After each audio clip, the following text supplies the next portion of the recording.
Hello, everybody, and welcome to the Octopus Electric Vehicles Earth Day 2020. My name's Charlie, and I'm going to be with you for most of the barring some small breaks just to refresh, jump to the loo, things like that. But over the course of the next 5 hours, we're going to chat through a whole load of our products, what goes on here at Octopus EV Towers, and how we see a vision of sustainability to the future.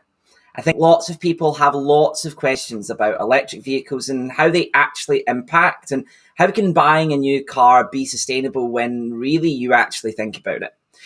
And I think today is about dispelling those myths and taking the time to really chat through everything that we see into the future.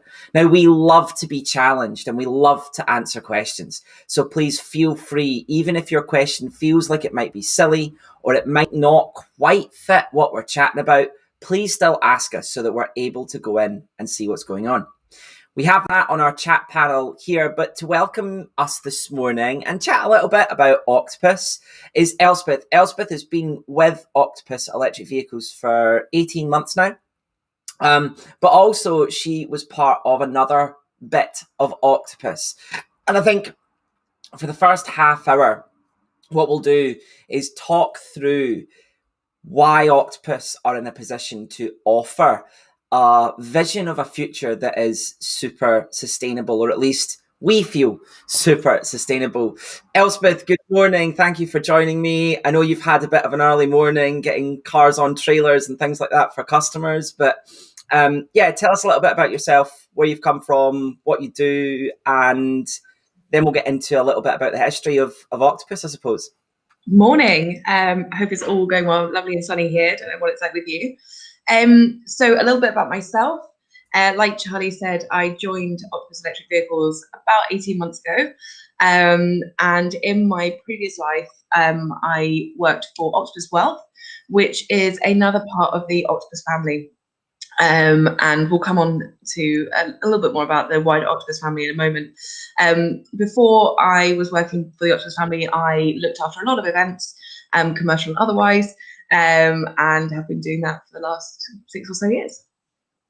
Yeah, Elspeth's the one that makes sure that whenever we're running any form of event pre-COVID and now soon to be hopefully post-COVID, that everything is super sustainable, right? If there's anything on the list that might seem like it might be thrown away, we get wrapped around the knuckles by Elspeth. But I think it's really important to point out that the Octopus is much bigger than just Octopus Electric Vehicles, and it's bigger even than Octopus Energy, as much as Octopus Energy is now not the monster, but the kraken that it is. And I think it all stems from about 20 years ago. Two men, Simon Rogerson and Chris Hewlett, they saw that perhaps the investments industry in the UK wasn't quite as transparent, wasn't quite as clear, and wasn't quite as sustainable as they hoped, but also that sustainability was about investing in what new industries would be, rather than just sort of sticking along and being orthodox and being a little bit of a stick in the mud, right? Would that be fair? And they used those 3 pillar stones to make decisions. You ended up working at Octopus Wealth, which now has a whole load of really cool stuff for people that normally couldn't afford to have financial planning, now can, and a whole load of things around that, right? It's about sort of opening. It's about disrupting that market again, right? And just like Octopus Investments disrupted the investment industry, Octopus Wealth is doing that for the wealth industry. But if you look at the wider Octopus family, they looked at Octopus Investments looked at how we can change investments, but they also became one of the largest investors in solar and renewable energy in the UK, which set the path for Octopus Energy and kind of why we're both doing what we're doing today, which is really exciting. And I think we've seen the transition over the last 20 years of disruptor companies and industries that are changing, that are historically steeped in tradition. And Octopus has been there in many guises throughout the way, whether it's with Zoopla, whether it's with Octopus Wealth or Seckle, or any of their other tentacles, really. It is a bit strange. You mentioned Zoopla there, and I think that helps people understand that transparency, clarity, and sustainability better than anything else, because there are other businesses, SwiftKey, things like that we've heard of, but we maybe don't see the transparency and clarity for the customer, right? But it's all about helping people make informed decisions, right? And that Zoopla does that by giving clarity to the buyer, right? The buyer can see whether that house has been sold 4 times in the last 3 years and that home is haunted. The seller can see how many people are looking at their adverts, right? And seeing whether the estate agent is pricing the home fairly. And then the estate agent has to be on their toes and not pull the wool over people's eyes. And then that's where that sustainability comes in, right? Of pushing that forward. Yeah. And like you were saying, that then just in turn led to renewables. It wasn't that they set out to be this sort of future pariah of all things renewable, but it just so happened that those three key sort of guiders really helped. And now, especially with people like Greg and with Fiona, I feel like that's now how we choose which tech we invest in, right? And I think we'll come on and talk a little about that. I'm sure Toby will talk about air source heat pumps. I'm sure Tom's going to talk a bit about vehicle to grid and how that all works. And that's all broken down through the day. So we'll go through a schedule in a couple of minutes to have a chat through that. But Greg came to Simon and Chris because he wanted to set up an energy business and make it a little bit like the Southwest Airlines of the energy business, of the energy world. If you don't know about Southwest, I'd implore you to go and look them up. They're an amazing business. They were set up, they're an airline. They're probably one of the world's most profitable airlines of all time. And they were set up by an alcoholic lawyer and a man that wanted a divorce, two people that had no idea about air travel. But what they did was that they looked at trying to get from Houston to Seattle, and they couldn't find an airline that did what they wanted it to do. They couldn't find an airline that let them wear their Stetson, that let them wear jeans, that they didn't have to turn up early to have food in a lounge. And they were just like, you know what? We want flights for a cheaper amount, not for dirt cheap, not like bottom of the barrel, but we want a good level of service, but we don't want it to have any frills. Yeah. And the Americans lapped it up because flying had been seen as this sort of elite thing, and normally I would get the train or the bus. Amtrak, we know, is a big American business, and now they sort of set the precedent for changing the way Americans viewed travel. And Greg wanted to do the same with renewables. Get renewables to a price that's really easy for customers to get involved with, and then give them an amazing level of customer service so that they understand how to use the renewables, and help them to stay in a renewable business. And I think Greg, a bit like Southwest, doesn't see other energy businesses as our main competitor, but sees the fossil fuel industry, right? Would that be fair? Absolutely. I think Simon and Chris helped point to Greg that perhaps the sun doesn't always shine and the wind doesn't always blow. And we needed people like Fiona to come in and help develop tech to allow customers access to those renewables in a better way. And I think it's something both Elspeth and I have experienced. I've experienced it in a slightly different way, I'm sure, but Elspeth, I'm sure you have as well. Walking into dealerships, Fiona decided that, look, there's going to be these things called electric vehicles, and they're going to have these huge batteries on the side of your home or parked on your driveway. That might do something to the electrification of renewables and whatnot. We should maybe think about this. So she went to go and buy an electric vehicle. She was told it would take 38 hours to charge. She couldn't use her gross salary to pay for it. But hold on, I need an electric vehicle to test what I'm doing. Yeah, but Fiona, lots of other mums have bought this diesel SUV. Do you want one of those instead? And she saw those 3 main pillar stones missing from that car buying journey. I don't know if people on the call have experienced that kind of thing, but I definitely know my experience of having been in some dealerships can be really negative like that. Or they don't know, if they don't know, you don't really talk to you. And then when they find out who you are, all of a sudden it's like, oh, actually, let's look after the 24-year-old who's just walked in from Tesla. But it's it's to try and open that industry and make it easier to get involved with EVs, right? Absolutely. And I think this is part of the puzzle that we, as a group of companies in Octopus Energy, are trying to solve. This is the future of energy. This is creating something where anyone and everyone can take a handle on their sustainability. They can actively contribute to reducing carbon emissions in the UK and further afield now, right? And I think it all comes back to that mission, and it all comes back to how can we leave this planet better than we found it. Yeah, no, I think that's completely fair. I think as well, you were brand new to EVs, right? So 18 months ago, you wanted to do something good, you wanted to help the world, you wanted to get on. How have you found I'd barely that been transition? driving for 2 years at this point, and had driven a manual Ford Fiesta, and that was it, and was petrified of the M25. And an opportunity came up to transition to another part of Octopus. Took it. Yeah, it was great. I get to drive a car. Tesla's a thing. This will be cool.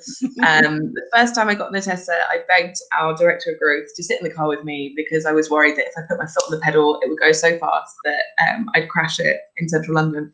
And I think coming into this world from not being in the EV world, it's incredible and eye-opening, and we hear a lot of different things. There's a lot of noise in this market, whether that's about the 2030 ban, whether that's about how green are they really. And I know a lot of this we're going to be going through today, but it's exciting. This is the precipice of the future. This is we're working with people like the UK Power Network to look at how we're going to help with grid loading and grid balancing.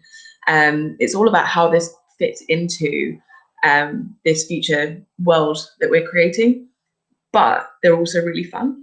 And I think that's the thing, that the future doesn't have to be boring. Being clean and green, and you don't have to. It doesn't have to be boring. It doesn't have to be this really strict way. And I can only do this, and I have to take it back to the supermarket. And if I don't forget it, it's the end of the world. It's the 0 to 60, and your head's bashing against the back of the seat, and you're squealing because it's so exciting. It's feeling safe. I think that's one of the biggest things I've found from being in EVs is I feel so safe. There are so many bits of kit in these cars that beep and flash, and I had huge range anxiety. I remember we did a trip, and I think we got to a supercharger with maybe 1%, and I was sweating, but it was fine because the car would have been like, no, like, we're coming off and diverting, and this is what we've got to do. And I think I've never felt so excited to drive, because I learned to drive out of necessity rather than enjoyment. I enjoy driving now. It's exciting, it's exhilarating, but also it's green, it's clean, and this is the future. No, I completely understand that. I am potentially the complete opposite, right? I grew up loving racing cars. I even studied motorsport design engineering until I started to realise that perhaps sending a race car around a circuit every second Sunday afternoon for 2 hours, or a rally car up a stage every other weekend, wasn't the best thing for the environment. And I mean, and actually the argument isn't so much that individual thing is that bad. I mean, the global the output of all Formula One cars put together is like 20 cars doing about 6,000 miles over the year. It's transporting those cars around the world that's the really bad thing. And it's then how do I tell somebody to go and not use a plastic straw or take your bags to the supermarket if I'm then sitting there helping with those cars? However, I think there's also a lot to be said about that enjoyment and how cars can help open our eyes to things, salary sacrifice, and open up, right? But when about the fun of them, I think about that drive engagement. I think about opening people's eyes to this world of sustainability that they maybe didn't before. And that's what I did a lot at Tesla. I found was that people would come in having heard a little bit about how fast these cars were, and they'd come in with their supercar or their expensive Mercedes or their Porsche, and they'd be like, what is this? And they'd then drive it. And then 6 months later, they would be the keenest sustainability advocate you have ever met. However, at the weekend, they'd still take their Ferrari out for a 20-mile drive just to keep it ticking over. But absolutely, they would. And I think it's changing people's minds, right? And this is a lot of what you and I spend a good chunk of our time doing with Octopus electric vehicles, is sitting there and thinking it's more like a phone than a car. You know, if you're taking an electric vehicle, you are thinking about how you're going to be fueling your vehicle differently. You are thinking differently about how you're going to be planning your trips and things like that. But once people have made the switch, it actually changes their mindset about other things as well. And it's really exciting. And I think the last 18 months has seen us grow from maybe, 10 or so cars in the EV market that were over 100 miles and things like that. And we're now well over 30. And growing exponentially. The next year is going to be incredible. We know we've got 4 more years of confirmed benefit in kind. We know that we've got all of these really exciting things, and the government grants are still in place for certain vehicles, and there is still the plug-in grant. And there are all of these incentives which we know people can use now. It's obviously working with our customers and people who just want to learn about EV. Generally, and making sure that we can give them the best information and help them on their journey. Yeah, absolutely. I just hear a car alarm going off. I'm making sure it's not the ID3 that I've been given by Volkswagen to make a video on in the next couple of weeks. I think that's really important. I think what we'll do now is talk how today is going to work, just so that they've got an idea. So following on in the next 10 minutes, what we'll do is we'll introduce Jake. Jake will come on and talk through salary sacrifice. And he'll talk through getting bums on seats, right? Like getting people out in cars, getting people experiencing cars and how we do that. And also then how do they spread the word of this amazing thing called an electric car? Followed on from that, we're going to have Toby. Toby is now a member of Octopus Electric Vehicles, but is former Octopus Energy. And he's going to talk through renewables and how we know that we keep renewables in the cars and we make sure we're topping up with clean energy. Because if we're not topping up with clean energy, we do make a little difference, but we don't make the biggest difference we can. The way those sessions are going to run is that they're going to run for 45 minutes. So Jake is going to start at 9:30 and we're going to run till about 10:15. In that period, there'll be time for a Q&A as well. And then we'll give 15 minutes for people to do what they need to do, grab a coffee, grab a pastry, that kind of thing. It also means that if we do get into a heated discussion or we have extra questions coming in, we've got the time to answer those. Then Toby will join us again at 10:30 and we'll do the same thing again till 11:15. Give yourself 15 minutes there, and then Tom will be joining us to talk about Powerloop and all things vehicle to grid, which I would implore you to stay on because I think that's where we start to understand this huge shift in electrification, automation, and ownership model, followed by the elephant in the room, which is how do we sell all these cars that are all being built brand new, and how is that actually sustainable? And Cyril's going to come in and talk about leasing and about how that drives down residual value and drives the cost down for people that can't access them right now. And I think that's the super important thing here, is that we have this very delicate balancing act of either saying building a car isn't sustainable, which right now it potentially isn't. So let's just keep all these petrol cars on the road. But we also know that that's really bad. So let's get all of those cars switched to electric cars. And there's this balancing act that we need to talk through about how it works. Polestar are talking about this. Tesla are talking about this. The VW group are talking about this in big swathes as well. How do we get battery manufacturing to be better for the environment? How do we get built as well? Sorry? Polestar's announcement for 2030 to be carbon neutral is a massive stake in the sand there, right?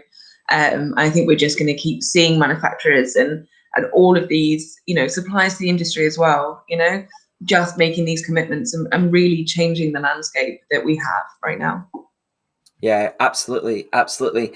I think you could be forgiven if you are very committed to sustainability or looking at the environment. You could be forgiven for talking about how bad cars can be. And I think that's absolutely fair. I think the thing to think about is that if we look back to Ferdinand Porsche's first car that was developed, right the way back in 1903, I think he drew his first car. It happened to be electric, right? So there's more in common with the Taycan, with the original Ferdinand Porsche, than anything else that you can go out and buy. But Ferdinand Porsche, if you look at that car and you compare it to what would be the crown jewel of Porsche's head, or the crown jewel now of Porsche, which could be arguably be their 911 GT2 RS, those two cars are completely different. They are in no way, shape, or form the same car. They may run in the same way. They may have four wheels. If we actually take away that electric car and come to Porsche's early Type 64, if you don't know it, Google it, you'll see what I'm talking about. It's the same shape as a 911, except it's about the size of my desk. And it's got four wheels and a steering wheel. And if you compare that to a 911 GT2 RS, they are worlds apart. And actually, electric cars right now are at their Type 64 moment. They're not at their supercar beating lap record performance levels just yet, because we haven't had 100 years of development. And also, because we know we're in a race against time with climate change, that development is on a huge uptick as well. And it's really interesting, you were saying, Elspeth, about the number of electric cars that are now coming. That is a European Union rule change about how they measure emissions, and the fact that manufacturers have gone, oh, well, look at what Tesla are doing. They're building a car that's purely electric from the ground up, and it's getting lots of awards. Maybe we could try that. And now there's a demand for it, right? And consumers drive this, and our behavior drives this. We've seen that with so many different things. Plastic bags are fairly non-existent now, right? Unless you need one. And a lot of businesses aren't doing them anymore. And this is where consumers drive change, and we can create a world through driving change and through, wanting to do what we want to do and really change the world. And that's where manufacturers are listening, right? And we've seen the growth. I mean, it's been exponential the last year of battery electric vehicle adoptions throughout the pandemic, which goes against every trend, everything that any analyst thought. They never thought it was going to be that big. And it just goes to show that people are being consciously minded. People are thinking about what they want to do. But also, these cars are, quite frankly, damn good. They're doing over 300 miles. We've seen the ID4, I think, is knocking around 323, I think, on the WLTP. And it's just going to get further. We're hearing more about battery developments, and it's changing month by month, and it's really exciting. Yeah, absolutely. So what we're going to do now is we're going to keep a wee eye out for Jake. So at some point we might get into not quite as in-depth a discussion, and Jake will pop up. We'll then say goodbye to Elspeth. We'll say hello to Jake, at which point he'll introduce who he is, what he does, and a little bit more. Okay, cool. David, fantastic question coming in. Charlie, stop talking about Tesla. It's beyond most of us. Ordinary mortals are concerned with ordinary cars. David, I think that's a very, very interesting point. And I think you're absolutely right. But I would argue that when I joined Tesla in 2014, a car was £135,000. It's now £40,000. That's in 7 years. That's a huge drop in cost. And I think as we see more cars like that happen, we're seeing that Nissan recently announced that they were going to change the way they were pricing the Leaf into the future. We know that VW are looking at building a smaller car than the ID3. But the problem is that this tech needs to be developed, and to develop something, there's a cost associated with that. And I think moving into the next 5 years, we'll see that tech move down into normal cars. And again, coming on to how we were speaking about sort of leasing, how can we make sure that in 3 years' time, somebody like my mum is able to go out and buy a Tesla or get a Tesla when normally she doesn't have right now? That's the important thing that we are going to speak about. I see Jake has popped up into the to like click the button, and he's probably hating that I've got this much power, but I'm going to click him and say hello, Jake. Elspeth, thank you ever so much. My pleasure. Welcome everybody. Thank you for and being. We will see you a little bit later for a roundup and see how we're going. See you later. Good morning, Charlie. Good morning. How are we doing? Not too bad on this bright and sunny, as cleaner air a day as we can make it.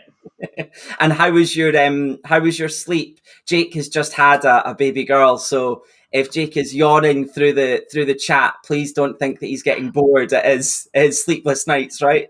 Yeah, no. Luckily, the little one is sleeping as well as we can hope. So yeah, not too bad. Thank you. Amazing. So, Jake, just so that you know and so that everybody knows, the way we're going to work now is we're going to talk a little bit about who you are, a little bit about what you do around getting as many people into electric cars as possible, and then we'll open up some questions and talk a little bit about air pollution and what the government is doing to enable salary sacrifice, rather than it just sort of being like something that we've drawn on the back of a coffee cup and being like, yeah, that's what we're going to do, right? It is something that we've worked sort of alongside HMRC, not us particularly, but HMRC have sort of held hands in helping us craft. And then we'll open it up to questions so that people can understand a little bit more. Maybe there are people on here that want a personal car. Maybe there are people on here that want a business car, and help to explain maybe the trials and tribulations of that. But today really is about, on Earth Day, explaining why we champion it, because I think we do an amazing job of having a workshop where we talk through exactly what it is and how it works and how you can get your employees or your employer involved. Being actually about why we think it's so important, and that's probably how it makes that shift. Does that make sense?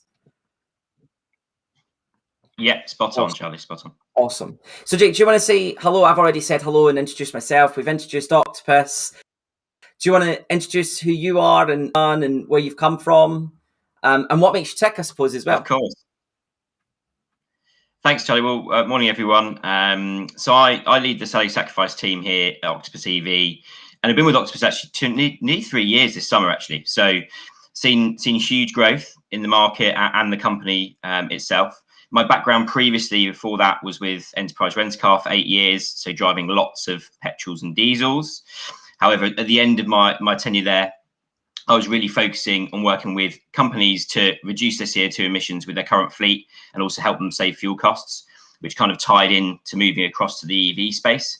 And now I'm specifically working on implementing salary sacrifice schemes within medium, small and large businesses, and making it even more accessible for not just company car designated users, but also any employees that want to make that switch.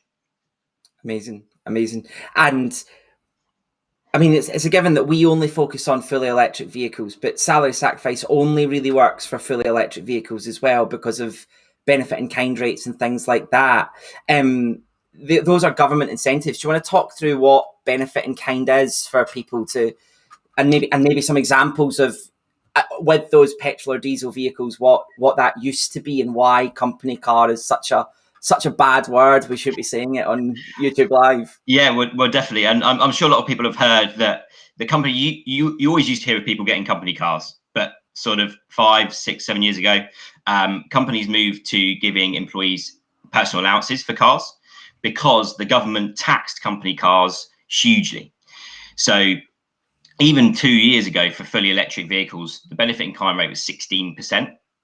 Now, just to explain what benefit in kind is and how that's worked out in monetary terms, it's the P11D, so that the cost of the vehicle effectively times by your income tax rate and then times by that percentage of benefit in kind. So if you looked at that 16%, that was all well and good, better than a petrol or diesel, because the petrol or diesels were 20-25%.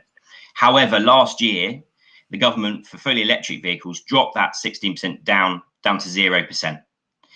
So a huge shift, and actually increased the petrol and diesel benefit in kinds up to near enough, on some of them, up to 30+%. So really, these schemes died a death because you would be able to save money, but then pay it back in tax. But now pretty much you fully save and pay a very, very small amount of benefit in kind.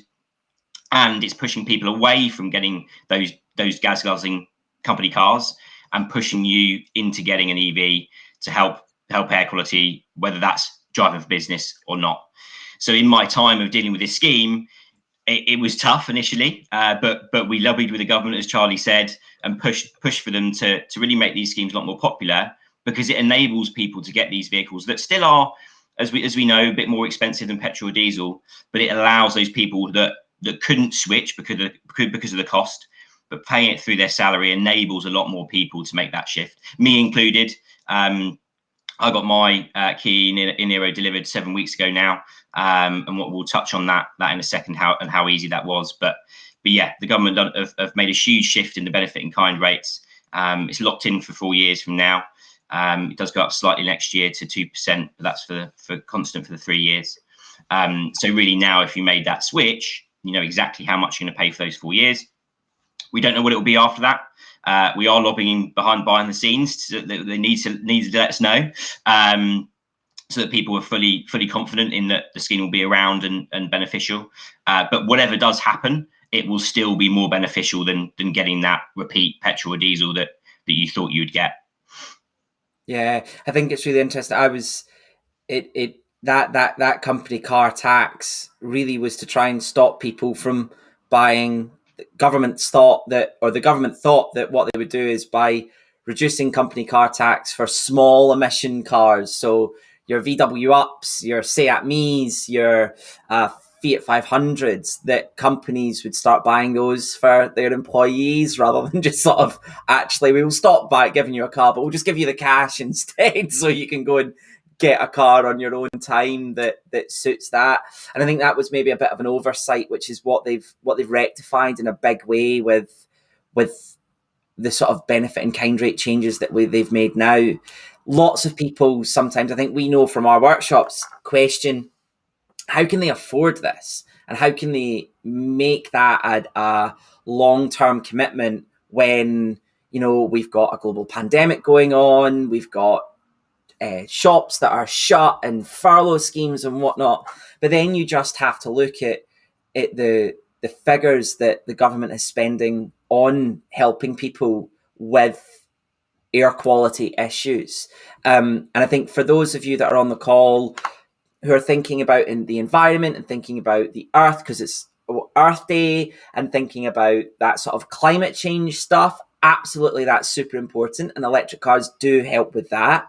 But very much there's also this sort of elephant in the room of sort of inner city air pollution and how bad that is for humans, let alone the environment, right? Charlie, just to butt in there, watching the news last night, a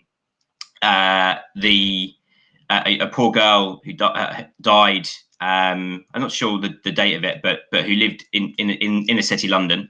I think she was the first person that actually they found the cause of her death was air pollution, the first case. And that was really poignant for me, having a brand new baby girl. I live not in the centre of London, but in London on a relatively busy road. And it really does make you think every time you walk out that door and pushing her in a pram at the right height against traffic that's sat there, dropping children at school, etc., that we're not harping on and making sure that you have to get a car if you don't need it. We want to make sure if you're going to make those journeys that you walk or cycle. But for me, passionately, with this scheme that we implement, it enables you to, if you're looking to get a car, that it's as easy as possible and cheap as possible to make it zero emission. So if you've got to make that journey, we want it to be in zero emission. And I'm sure you've touched on it, Charlie. The amount of cars that are on the market now, it's easier than it ever has been, especially even in my 2.5 years, to swap that current car that you've got that's probably costing you a lot, not only in petrol and diesel, but servicing, breakdown, maintenance, and terrible for the environment, there'll be a car to replace that with that's zero emission. Yeah, absolutely. And I think you've pointed something out there about petrol and diesel. Sometimes we also get the question around, well, I bought a diesel in the mid-90s or the early 2000s because the government told me I should have done it. And I think there's a lot of there's actually a lot of decency on both sides of that argument. Actually, the problem was not the problem was, but if you are thinking just about climate change, if you're just thinking about CO2, diesel is the way to go. Diesel has an awful lot less CO2 than your petrol counterpart. And that's why people like Audi pushed sort of performance diesels and built diesels to be quicker. They also did some naughty things around particulates, which we will come on to when we talk about inner city air pollution. But petrol just burns a lot of CO2. It does a little bit of inner city air pollution, whereas diesel does huge amounts of inner city air pollution with not a lot of CO2. The problem was that back in the 90s, we couldn't measure for those little particulates. We could only measure for that CO2. And that's why, for environmental reasons, if we had been having this sort of YouTube Live, but maybe in a town hall in the late 1990s, we'd have been telling you to get involved with a diesel car. The interesting thing about the switch to electric is, of course, that there are no tailpipe emissions. So there is no way really that there is nobody at some point is going to come along with a new piece of technology and sniff the fumes coming out the back of your electric car and go, oh, but actually they do this. And that's a huge driver to those change in benefit in kind rates. I'm from Glasgow, and Jake knows that I talk about this fairly regularly because London and Paris, yes, Berlin are the worst in Europe for inner city air pollution on a whole. But certain parts of Glasgow have the worst parts per million on some days, a lot of the time in Western Europe. That's because Glasgow was designed sort of for the car in the 1970s. So unlike any other city in the UK, really, it has a motorway that runs through the city centre. And the only way up until about 4 years ago, to get from the west side of Glasgow to the east side of Glasgow was to drive on the motorway. And it's this fantastic idea that if I want to go to Loch Lomond, I can be at Loch Lomond within sort of 20 minutes of being in the city centre. I can get through to Edinburgh from the west coast really quickly to get over to Edinburgh in the east. I can do all of this. But then lots of people bought cars.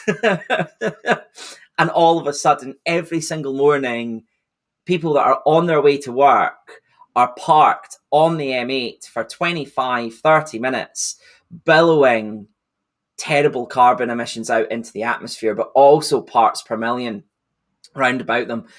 And the Kingston Bridge comes up and over the city centre. And underneath that bridge, you have the majority of buses that run through Glasgow, run along Argyle Street as well, or run adjacent to Argyle Street. And then you also have a railway that runs underneath as well. And because these particulates are heavy, they draw down. So if you sit in, what's the name of not Finniston? Can't remember what it is, but if you sit in that train station and you measure the parts per million in there of people that are trying to do the right thing by getting public transport to work, they are breathing in what is really terrible air. Jake and I both grew up sort of inner city, and we have colleagues of ours who grew up in the middle of nowhere, and we know that even though they're older, I'm thinking of Clare specifically. If you cut Clare open and you cut us open, I think you'd age our lungs an awful lot more than aging Clare's. And I think part of this drive towards electric vehicles is to help change that, right? Most definitely. I think even when I'm going for a run these days, obviously I've been in this two and a half years now, and you can smell the fumes, and you think I'm trying to be healthy, get outdoors. So I know we're harping on about it, but I think once you've driven an EV and made that switch, you definitely see a lot more tailpipes emissions and drive past and think, oh, that's disgusting. And we want to try and make as many people feel that feeling and make enable them to switch as easy as possible, really. Yeah. I have it on the top left-hand side of my watch. So I know, like, if I'm going to go out and it's really bad outside, I noticed that round about like school drop-off time where I am, that you can just see them shoot right the way up, and it goes yellow and then it comes back green in the middle of the day. I think, Jake, do you want to run through exactly how salary sacrifice works? So for an employee, how does it work, and how that helps them get in an EV? Because I think lots of people probably hear it, they probably don't really understand income tax, they understand all of it, but they don't have it all in one sort of group together. No. One nice neat sandwich. And then maybe talk a little bit about how that nice neat sandwich makes it easier to eat and therefore easier to get into that electric vehicles, because we talk about that a lot, but we can just say it's easier, and then actually when it comes to it, it's it might not seem it. No, definitely. Yeah, do you want to talk us through that, how the scheme works? Yeah, how it benefits your staff and your employees, but then also how we drive more people into, forgive the pun, but drive more people into electric cars. Yeah, definitely. So I'm sure everyone's heard of the Cycle to Work scheme, whereby you could purchase a bike through your company. The company would take that cost of the bike out of your salary over a certain amount of months. So having taken that money out of your salary gross, so pre any income tax and national insurance you've got to pay on that amount, you save that amount. So depending on your income tax bracket, 20, 40, 45%. That leaves the net cost, which it costs you out of your back pocket. Now, the government, as we've said, have made these salary sacrifice schemes available to be able to get a car through them. So it works exactly the same way. The only point to make with the EV car scheme is that you won't own the vehicle at the end. So it's a pure contract hire. So 2, 3, 4 year lease. You give it back at the end and get a brand new one. If you've got a new family member or a new improved job or salary, you get an upgrade like a phone contract. And as I say, it's paid through your gross salary. So huge amounts of savings to be had there. And then due to that really low benefit in kind rate you have to pay, there's pretty much only savings to be had. So previously, if you were saving 20% of your income tax, then paying it back in 16% of benefit in kind, there wasn't much point in doing it. Now, what is included? Why is it so good and easy to switch? I'll use my example. So I didn't have a car previously before the little one came. If I was going to go and get a personal lease, I'd have had to pull together £3,000, £4,000, £5,000 as an upfront cost. I'd have had to got the lease with the manufacturer or dealership, go and get my insurance, go and look at AA breakdown, everything else that you've got to add to fund a car. However, on the salary sacrifice scheme, I didn't pay anything up front. My car got delivered and I start paying that month out of my salary. And in that 1 monthly cost includes the car, the insurance for myself and my wife, servicing, maintenance, breakdown, damage waiver cover at the end of the lease to make myself a bit more relaxed about parking it in car parks and near trolleys in Sainsbury's, for example. And also protection if I left, I wouldn't be stuck with a car or having to pay an early termination cost to return it early. So for me, I didn't have to think about anything else. It was a stress-free purchase of a car. It gets delivered to your home or work. And really all you've got to do is add the bill of electricity to charge it at home. I'm an anomaly to that. I don't have a driveway, so I can't charge it at home. But we can also help with that in terms of electric juice network cards, which I'm sure Charlie will touch on a bit later on today. But there's a solution for your employees, whether that be they really didn't have any idea about EVs and they need to start from scratch, or if they did, ready to go, we can fit a charger on their driveway, get them switched to a green tariff that's cheap to run and charge, and really make that journey as easy as possible. I think the main point to note also from the employer's point of view, it's a fantastic benefit scheme to not only attract talent, but to retain talent as well. I I think you're a lot more bought into a company that offers such a fantastic scene, not only for the environment and sustainability, but also for their well-being of their employees. So I know exactly how much I'm going to pay for my car each month. If I had a second-hand polluting car that was, on average, the age of a car in the UK is 7 or 8 years, that most likely will break down every so often or cost you a lot in servicing. Those costs are unknown. So in terms of financial well-being step, it's great to look at my 3 years. I know exactly how much I'm going to pay, and also factor in the fuel saving costs as well, which is another fantastic added bonus. Whereby, if you're doing 10,000 miles a year, you're going to be saving nearly 100, 110 pounds a month on fuel at least. So really, that was I know very high level run through a lot of information in one, but pretty much the crux of it is very easy to make that switch. And what we do here at Octopus is to make sure your employees are fully aware of everything they need to know. Really, we understand that making that jump is a pretty big leap, just in regards to understanding the industry and understanding the EVs.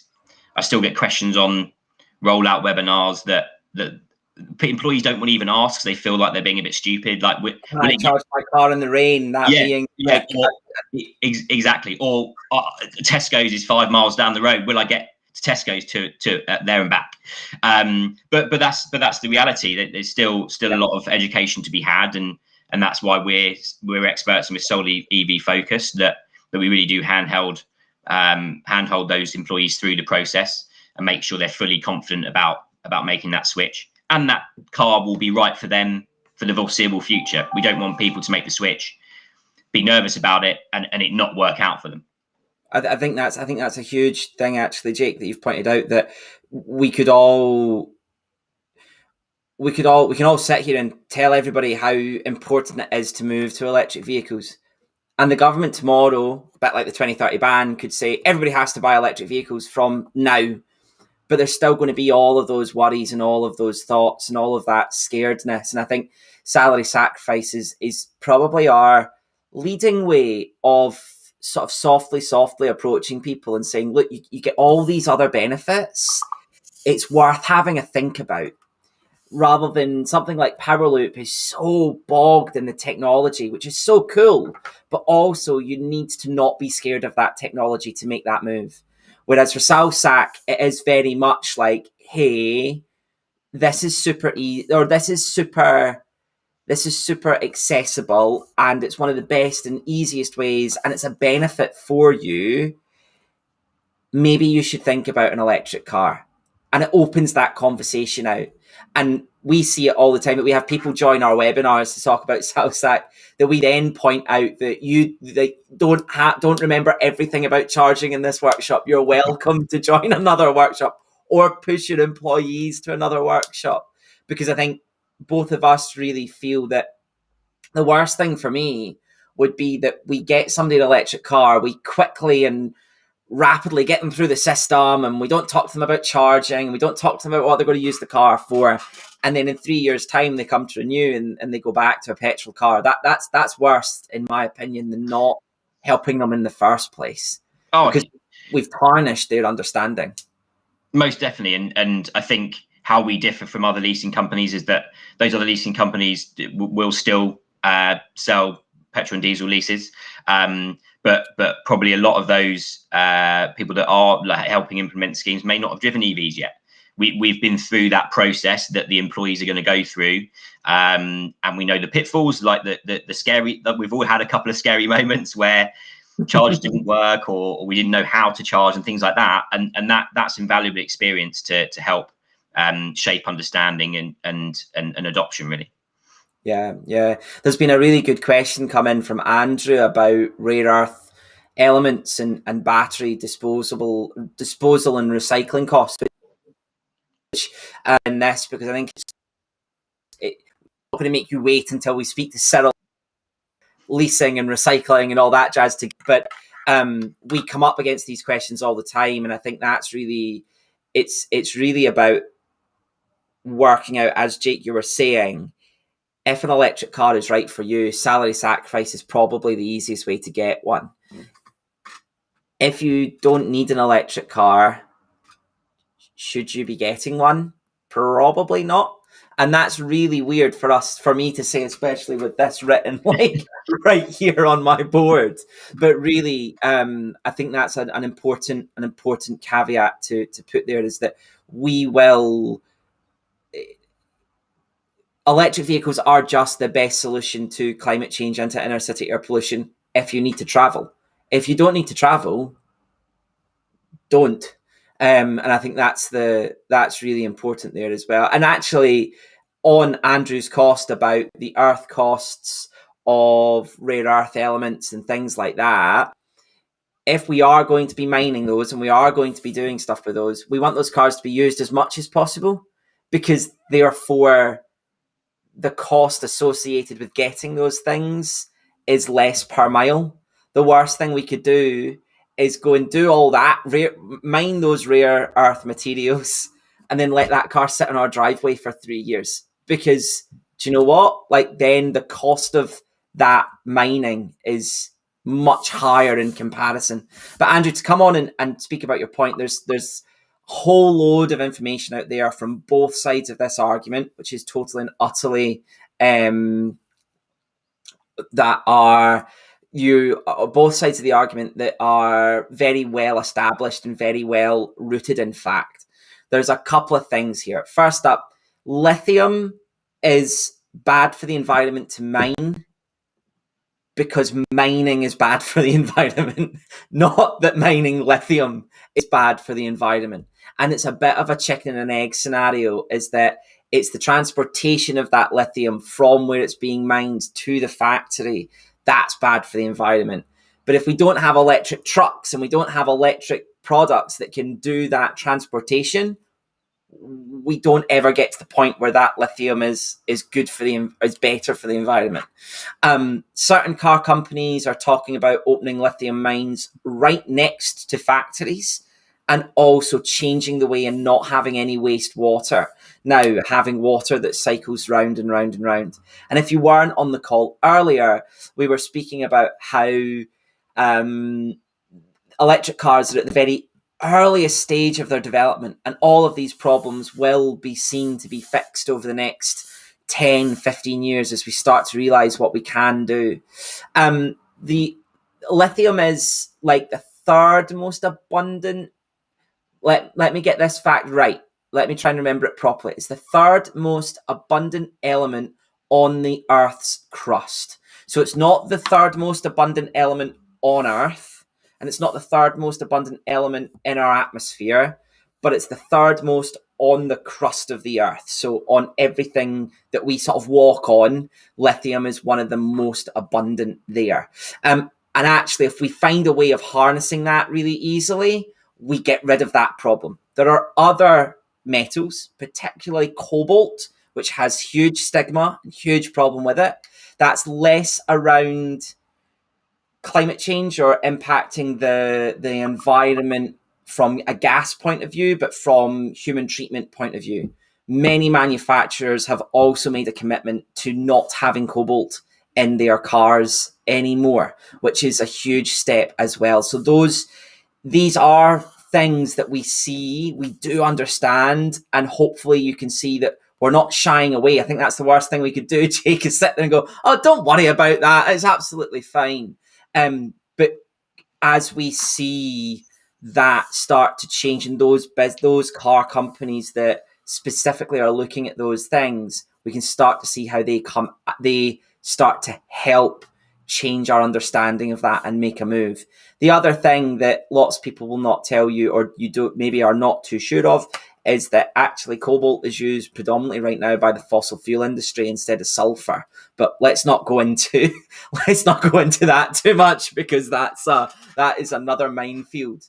The other part of that is battery disposal and recycling. I'd implore you, Andrew, to join Tom Baker to talk through battery storage and vehicle to grid, because if we can double up the uses of those batteries while they're in our cars, we do so much more.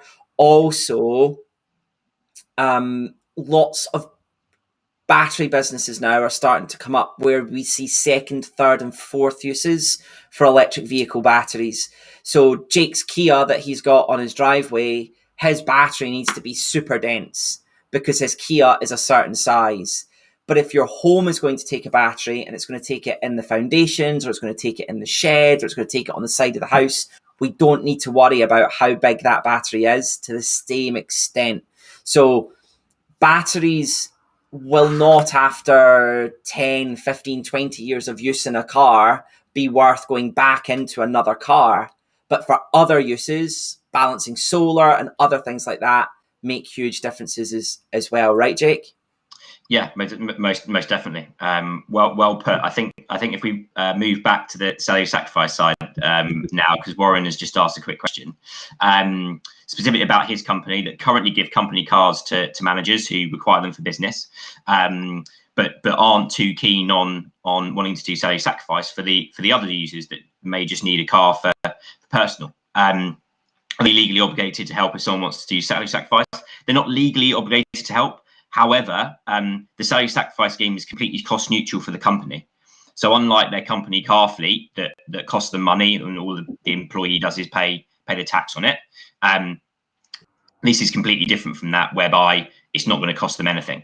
So actually, it's just a fantastic benefit to offer, free to set up, doesn't cost the company anything, but offers an amazing benefit to you as the employee. So if they're still unsure, please do put me in touch and I can run through the T's and C's with them just to show them how it works, so that hopefully they'll be a bit more into to implement it. Someone like yourself, because that's the perfect example where we see most of our cars go to. It's employees who've never needed a car for business or been offered one, but they now get the opportunity to get one. So yeah, please do get in touch. Yeah, amazing. And then David just wants something cleared up about, like, what do we see Salsac as? Is it for people that are driving up and down the country, or is it a compensation? Is it a benefit package? We see it very much as a benefit package, right? Yeah. If a company's still giving traditional business leases to those business users who are doing 30, 40,000 road warrior miles, then that still is a good thing to do for the company. They can switch all those to salary sacrifice if they wanted to reduce cost on admin staff, for example, running internal fleets. But the majority of companies we see implementing this scheme are doing it specifically for offering a fantastic benefit to employees, not only who require a business, but majority to those who don't. That's where we've seen most success, really. And for a company, it's a fantastic PR piece to show exactly what they're doing. Because if you think, when we were pre-COVID going into the office, say a head office of a large company, admin staff that just drive to and from the office, they're the perfect people to help switch to a brand new car that they might not have had for a long time, but also the right emissions, completely zero, which not only helps them, the environment, but the company as a whole. And just to hopefully help David a little bit, those people will also be charging at their home, right? Predominantly those people that are using their car personally as a bit of a benefits package, like yourself, right? For example, you're not, where you are is fairly near a train station, right? You're never going to drive into the office unless you need to do it really super early or super late. And therefore your car is, so you can go out with Camilla, you can take people places, you can go to the golf club. So therefore your charge is not going to be on vast, you're not going to find Jake driving up to Glasgow every other weekend or every other week because you need to, right? You might go to Scotland on holiday to Skye or something, but that's going to be once in a blue moon rather than every other week, right? And that's where, David, I think things like electric juice and some other things that we're working on will really help to sort of solidify that in a slightly different way, right, Jake? Yeah, no, definitely. And I think one of the main pushbacks we get from some companies is that exact example of they hear there's 20, 30 employees really keen, they want to do the scheme, but they're like, we haven't got the money or we haven't got the space to put in 30 or 40 chargers. And it's, little myth busting things like that, where we just explain that, look, actually check to see how many of those employees do have a driveway, how far do they drive to and from work. One thing that still amazes me is when you drive a petrol or diesel, you never look how many miles a journey is. You would only look at how long it took. Like driving up to Scotland, it's going to take me 7 hours. It's not going to be 400 or 500 miles, whatever. Whereas when you switch to EV, you look at how many miles each journey is, obviously, because you need to make sure that that's covered within the battery range. But I always use the example of driving from London up to Leeds. It's a 4-hour drive. It's just over 200 miles. You would stop on that 4-hour drive anyway. The majority of the EVs now are near enough 200 miles on average on a full charge. So that journey is just easily done in an EV, especially Nero with 267 on a full charge. There should be no range anxiety there, no worries. I have my 15-20 minutes to the toilet stop and a coffee, and away I go. But again, how often do people do those journeys? Especially now as well. I think the way the world's looking now as well.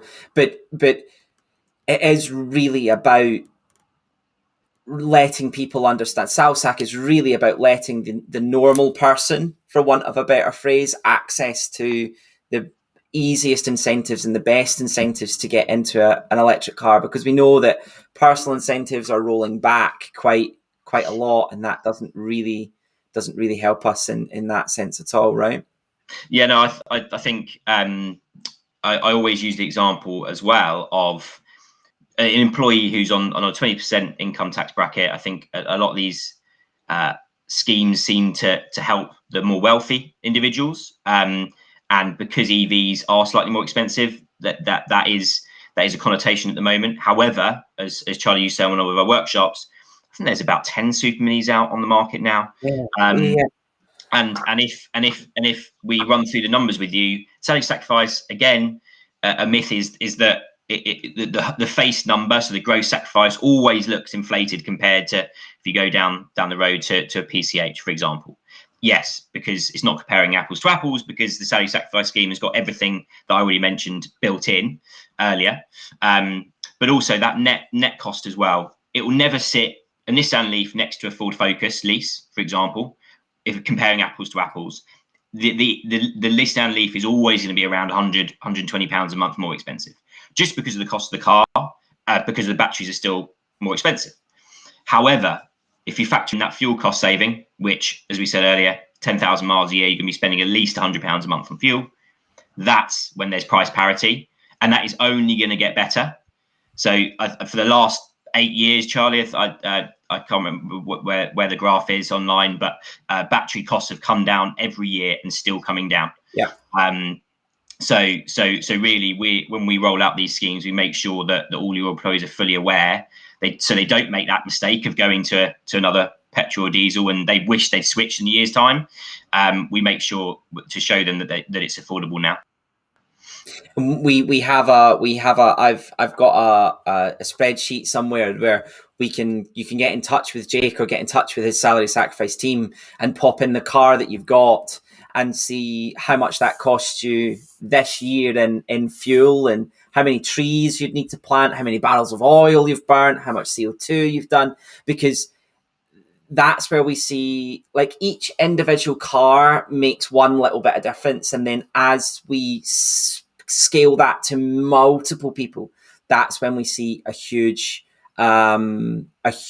change as well. Would that be fair, Jake? Like, as we move through there, we see changes that really start to, and it's like dropping a pebble into a pond, isn't it? Like, once one person, we see, to not talk about the super expensive cars, but it's what we see, isn't it? We see MD come in and set up salary sacrifice just so they can get a Porsche Taycan for less than going to Porsche directly.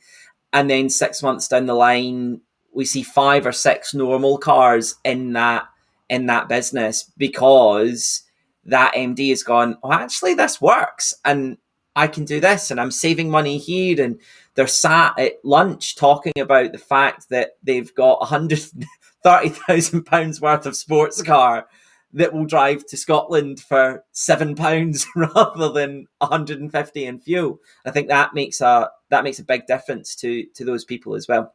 Yeah, I think what you find is when you walk down the street, you'll see a Nissan Leaf next to a BMW i3, and that neighbour then has got a Model 3 that like down the street, because one person gets it.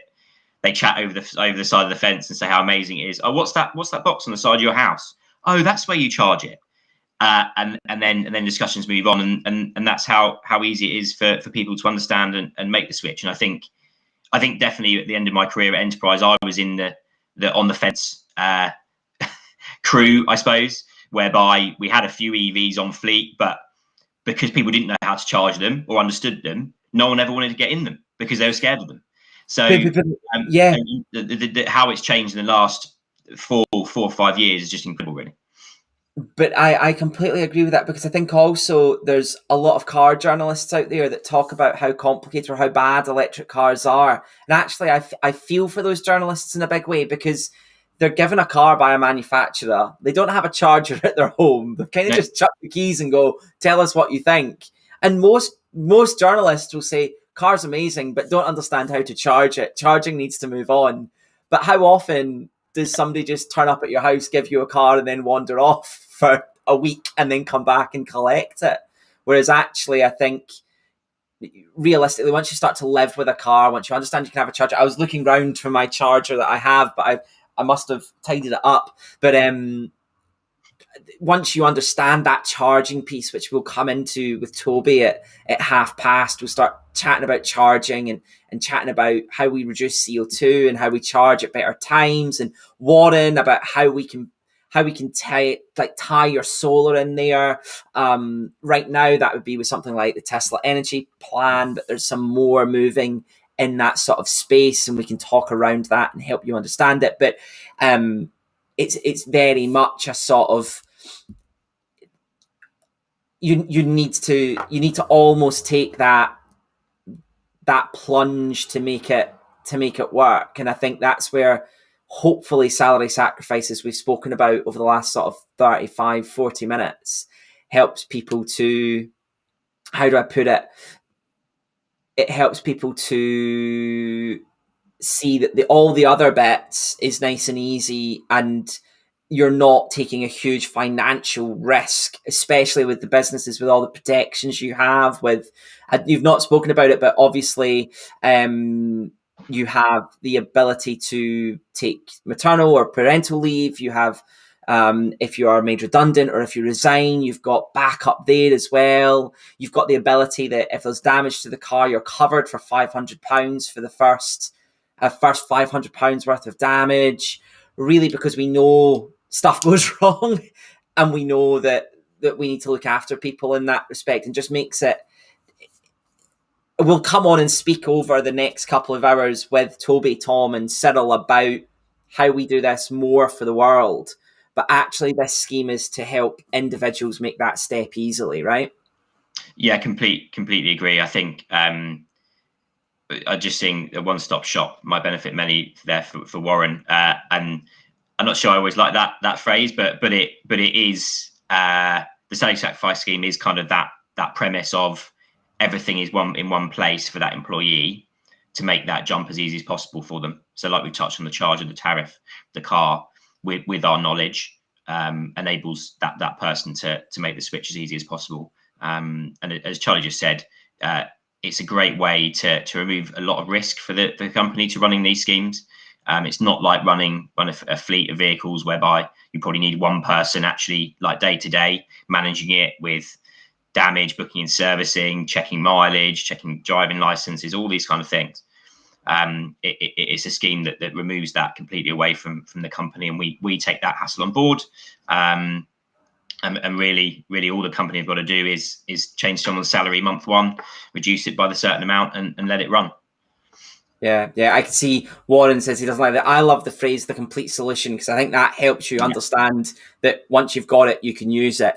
I can also see David is having some confusion around charging infrastructure. I think, David, the best thing for us would be to, with Toby, talk about electric juice network and how we are building that out. We are trying to do something, but that does take time because there are established players. There's people that have been established for a long time that don't want to let the rest of the world catch up. But we do have a solution without actually going out and building our own chargers, which could be super complicated and also just adds to the confusion even more if you're trying to look for for just an Octopus charger. Jake, we probably have a couple more minutes of your time. So if there are any questions, there's a slight delay just for those of you that are on YouTube, are on Facebook. There's like a 30-second delay between us talking and you hearing. So if you ask a question directly responding to what Jake has said, we might have to take a couple of moments to work out exactly what we were saying those 30 seconds ago. But I think we've probably got time for one more question before we'll break off to go and grab a coffee, because that'll have been us going for an hour and 15. So we'll grab a coffee, jump to the loo if you need to. We'll come back at 5:30. But if there are any questions, please pop them into the chat right now. I think one more point before people jump off for coffee, to put, especially Warren, if you put your HR director or benefits manager or finance director in touch with myself or one of my team, that was probably the best person internally to be able to run through the nitty gritties and hopefully twist their arm, so we can help you make the switch. Amazing. What we'll also do is, once we've gone through the whole of Earth Day, what I'm going to do is break it up. I'm going to section it out so you'll be able to see which parts are which. So if you're watching this video back in sort of 2 weeks' time, you should be able to scroll along the bottom and click into different sections to learn about different things, so that we can chat around that. Jake, if anybody is looking for any more information, but they're brand new to this, there's a business workshop, Electric Cars for Business, which will sort of help them work out whether or not they want a business contract hire or salary sacrifice. Yeah. You've got your own page on the website with a quote tool as well, right? If you click on the right buttons and say the right things, we can help quote people. And I think there's a fuel calculator in there as well, isn't there? Yeah, if you go on the website, click cars at the top. At the bottom of that page will be a fuel calculator on there as well. Amazing. Right, that is 15:15 by my reckoning. You have 30 seconds behind, so that might be 16 minutes past to you. We'll be back at 5:30 with Toby. Toby will introduce us to the world of renewable energy and how these cars are actually better for the environment. Because we've told you how to get into one. Now we need to work out why they're actually better for the environment, rather than just telling you that they are. Jake, thank you ever so much for joining us. Go and make sure Camilla's all okay, and we'll see you fairly soon. Thanks, everyone. Thanks, Charlie. Bye-bye. Cheerio. Amazing, everybody. So what we're going to do now is I'm going to put a graphic up on the screen for us, which will be about, which will help us to know what's coming up next. Let me just double check that I've got the right one, and then we will be sorted. It's for Toby at half. Fantastic. So we're going to be with Toby in about 15 minutes time. Go and grab a water, go and grab juice, go and grab the loo if you need to, and we will see you back at 5:30. Thank you so much.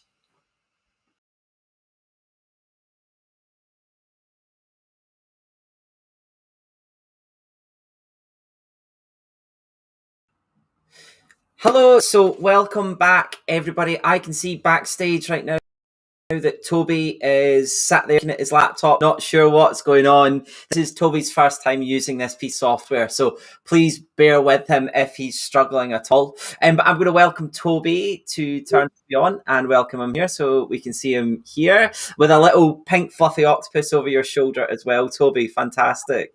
Don't know if we can hear you. Can we hear you all okay? Good morning, Charlie and everyone. Can you hear me? Yes. Perfect. Absolutely. Amazing, Toby. Before we get started talking about tariffs and renewable energy and all that jazz, do you want to talk people through who you are and what you've done and what you do, so that people understand why you're able to speak about where our renewable energy comes from and how we charge cars?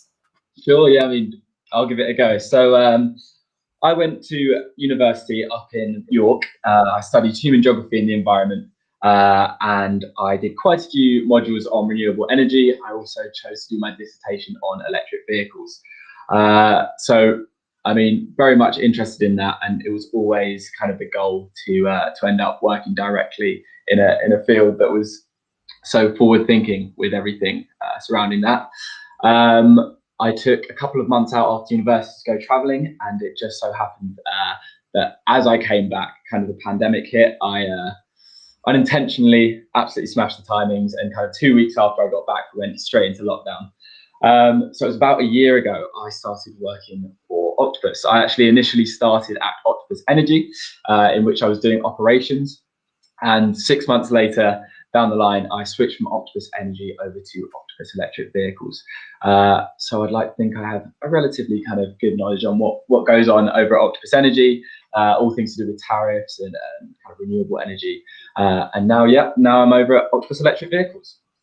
Amazing. I think we've spoken this morning. I know you watched in the background a little bit, but we've spoken a lot this morning about helping people get into cars, and we've spoken a lot about getting as many people into electric cars as possible. But that probably doesn't really tell the story of actually why these cars are sustainable and how that works. I suppose I always like to see it as solving two problems, or turning two problems into one: transportation and energy sort of generation becoming one major problem, rather than having two distinct different ones. But I know you especially, I suppose, the way that we're going to talk over the next 45 minutes is to talk a bit around charging, because I know everybody's concerned about that, and how do I make sure that that's green, and then talk through like how we do our energy to make sure that people understand how we make sure that that's green as well, and then maybe go into the future of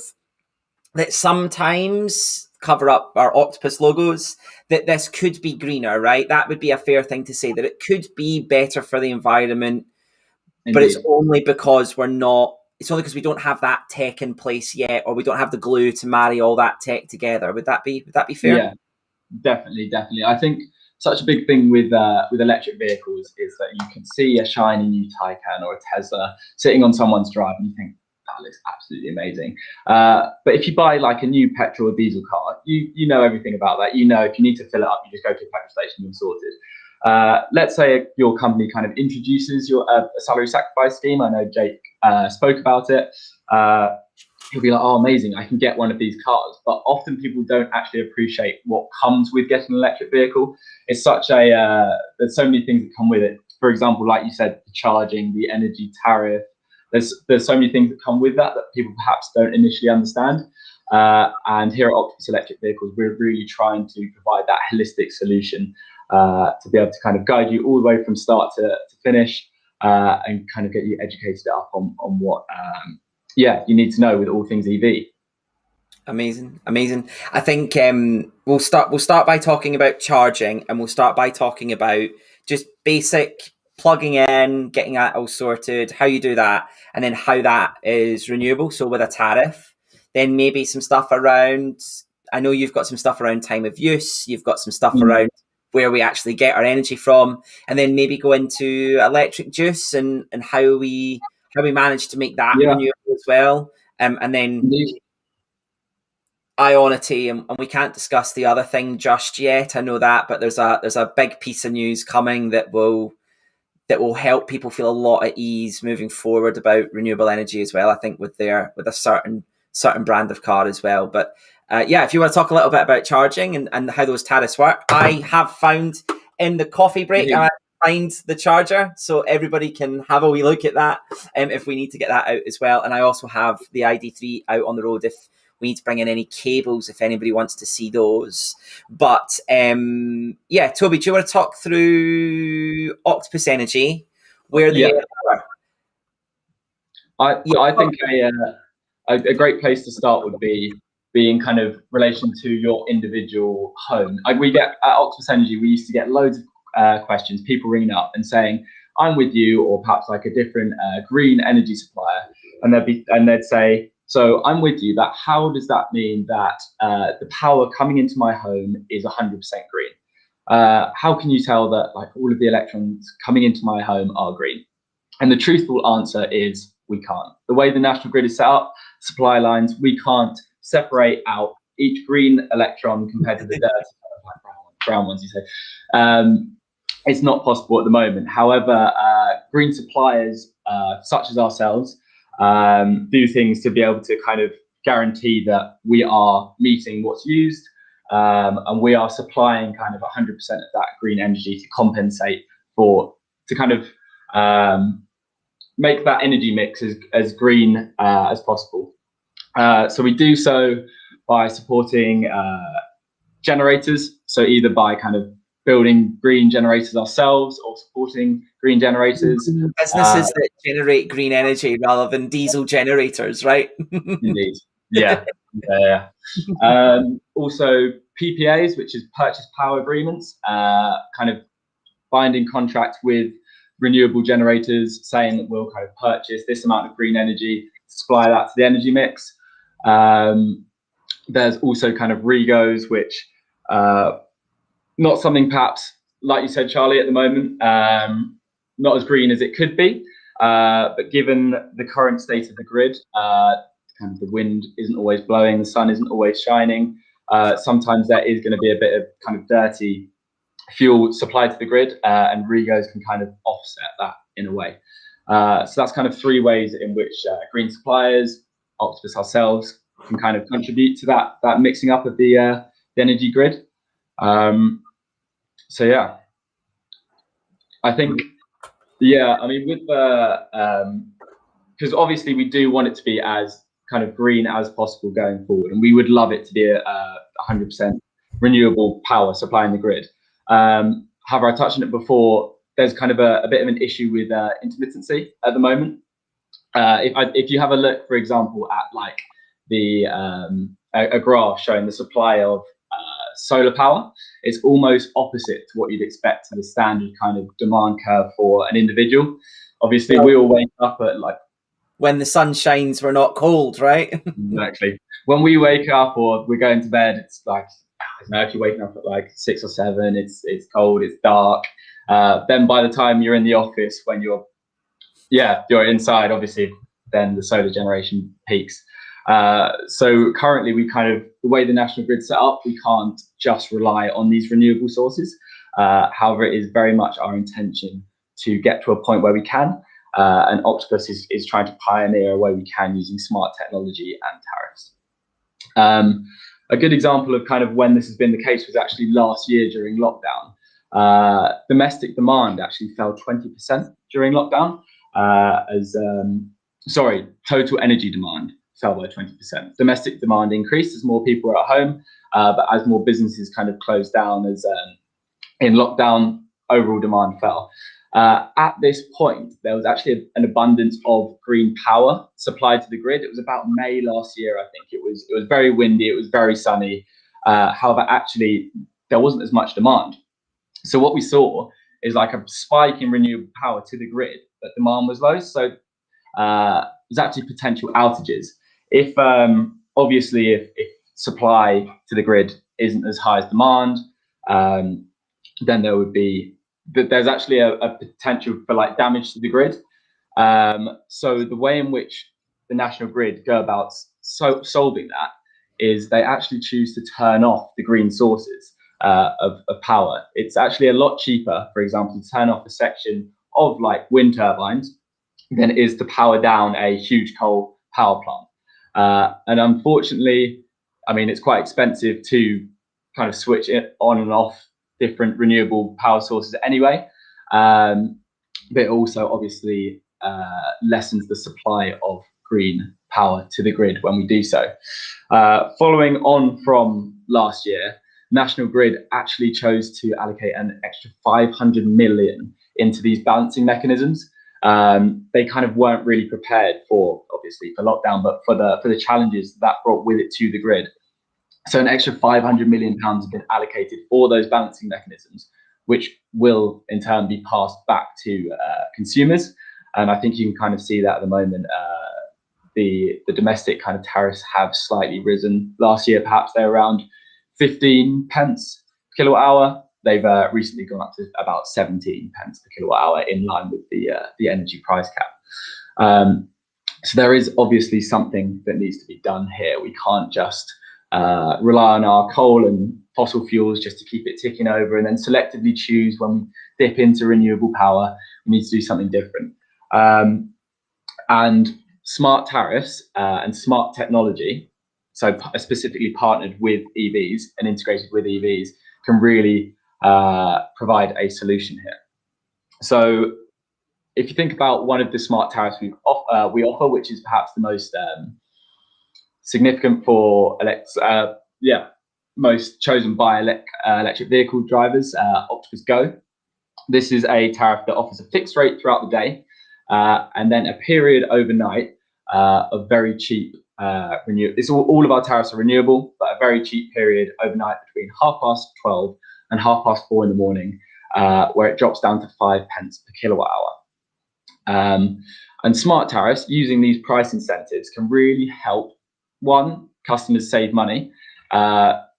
Charging your car at this period almost like 3 times cheaper than just charging it on a normal tariff, but can help you kind of fill up a tank for almost a tenth of the price than if you were filling up with petrol or diesel. So not only does it help save customers money, but it can also really help our efforts in balancing the grid and working towards a more sustainable balance and sustainable sector. It's when sort of overnight is when it's not that renewables are more apparent, because obviously the sun isn't shining, but it's that they make up more of the mix, right? They make up more percentage of the entire makeup of the energy network. Would that be fair?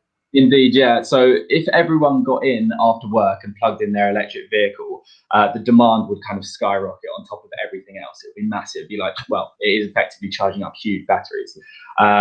Currently, at that point, we wouldn't have enough renewable generation to be able to support that load. So often, the quickest way of meeting kind of a spike in demand would be to turn on, like a fossil fuel generator, just to be able to meet that spike. Instead, by being able to shift that like portion of demand to later on at night, where demand is really, really low because everyone's asleep, it just helps flatten out that demand and make it more kind of sustainable. Amazing. And to make sure that everybody knows, you don't have to get up in the middle of the night and go and turn your plug on, right? Your car knows and does it for you. I have had questions though, just to double check with that. No, it's much easier than that.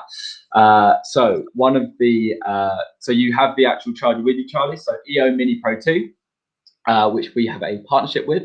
If you get in from work and you plug your EV into that charger, it has smart technology, which you integrate with Octopus Go. And on your app, you can just select that you're on Octopus Go, and it will have your EV charge start at 12:30 and end at 4:30 in the morning, meaning you fill up your tank over that 4-hour period on that really cheap rate. Also, a lot of customers have said like, oh yeah, but that's only 4 hours. Like, I'm not going to be able to like get my battery to full. However, we often talk about the charging your electric vehicle like you charge your phone, for example. You never really, most customers don't really go from 0 to up to 100. Instead, if you kind of do your standard commute of 30-40 miles, perhaps you wear down your battery 20%. If you plug in that period, just for 4 hours, you'd be able to get at least kind of like a half battery charge for most cars. So it will more than do the job. I think if I remember the maths, it's something like 12,000 miles. As soon as you're doing more than 15,000 miles, then Octopus Go is a little bit more complicated to work out that. But if you're doing less than 15,000 miles, we can guarantee that you will always be charged within that 4-hour window, as long as you charge every evening.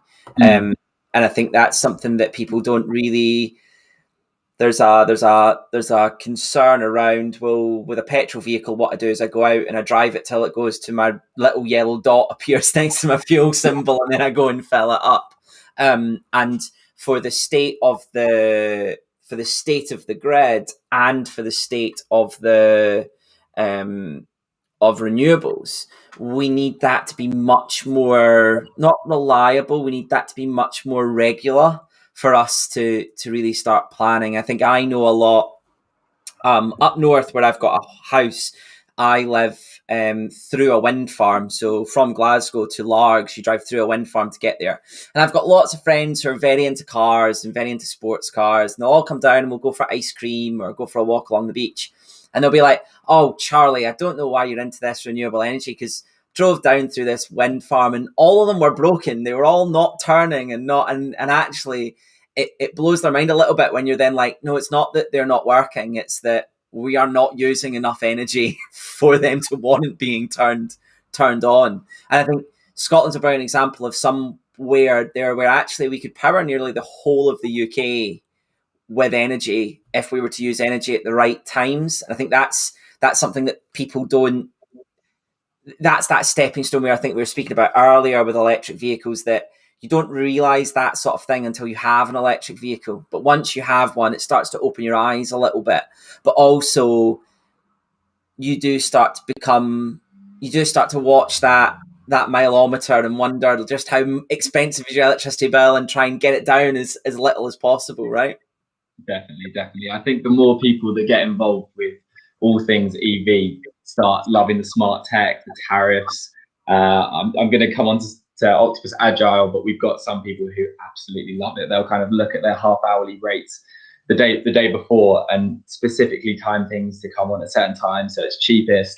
It really gets people into all things electric. Amazing. I think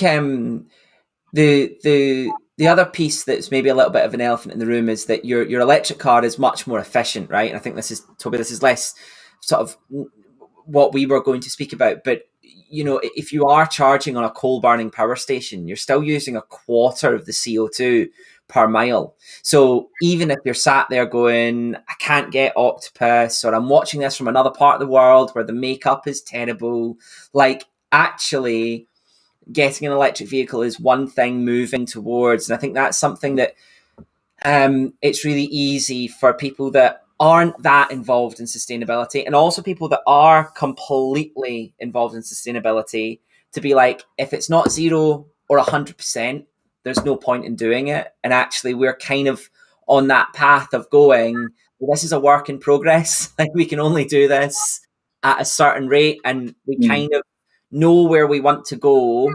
We know where we want to be, but we kind of need to work backwards to get there. Would that be fair?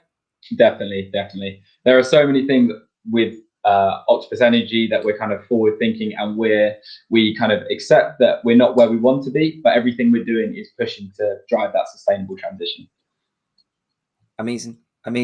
Now, we've talked a little bit about home charging. So home charging, move to Octopus Go. You're totally renewable if you're with Octopus. I see David's asking about Powerloop customers.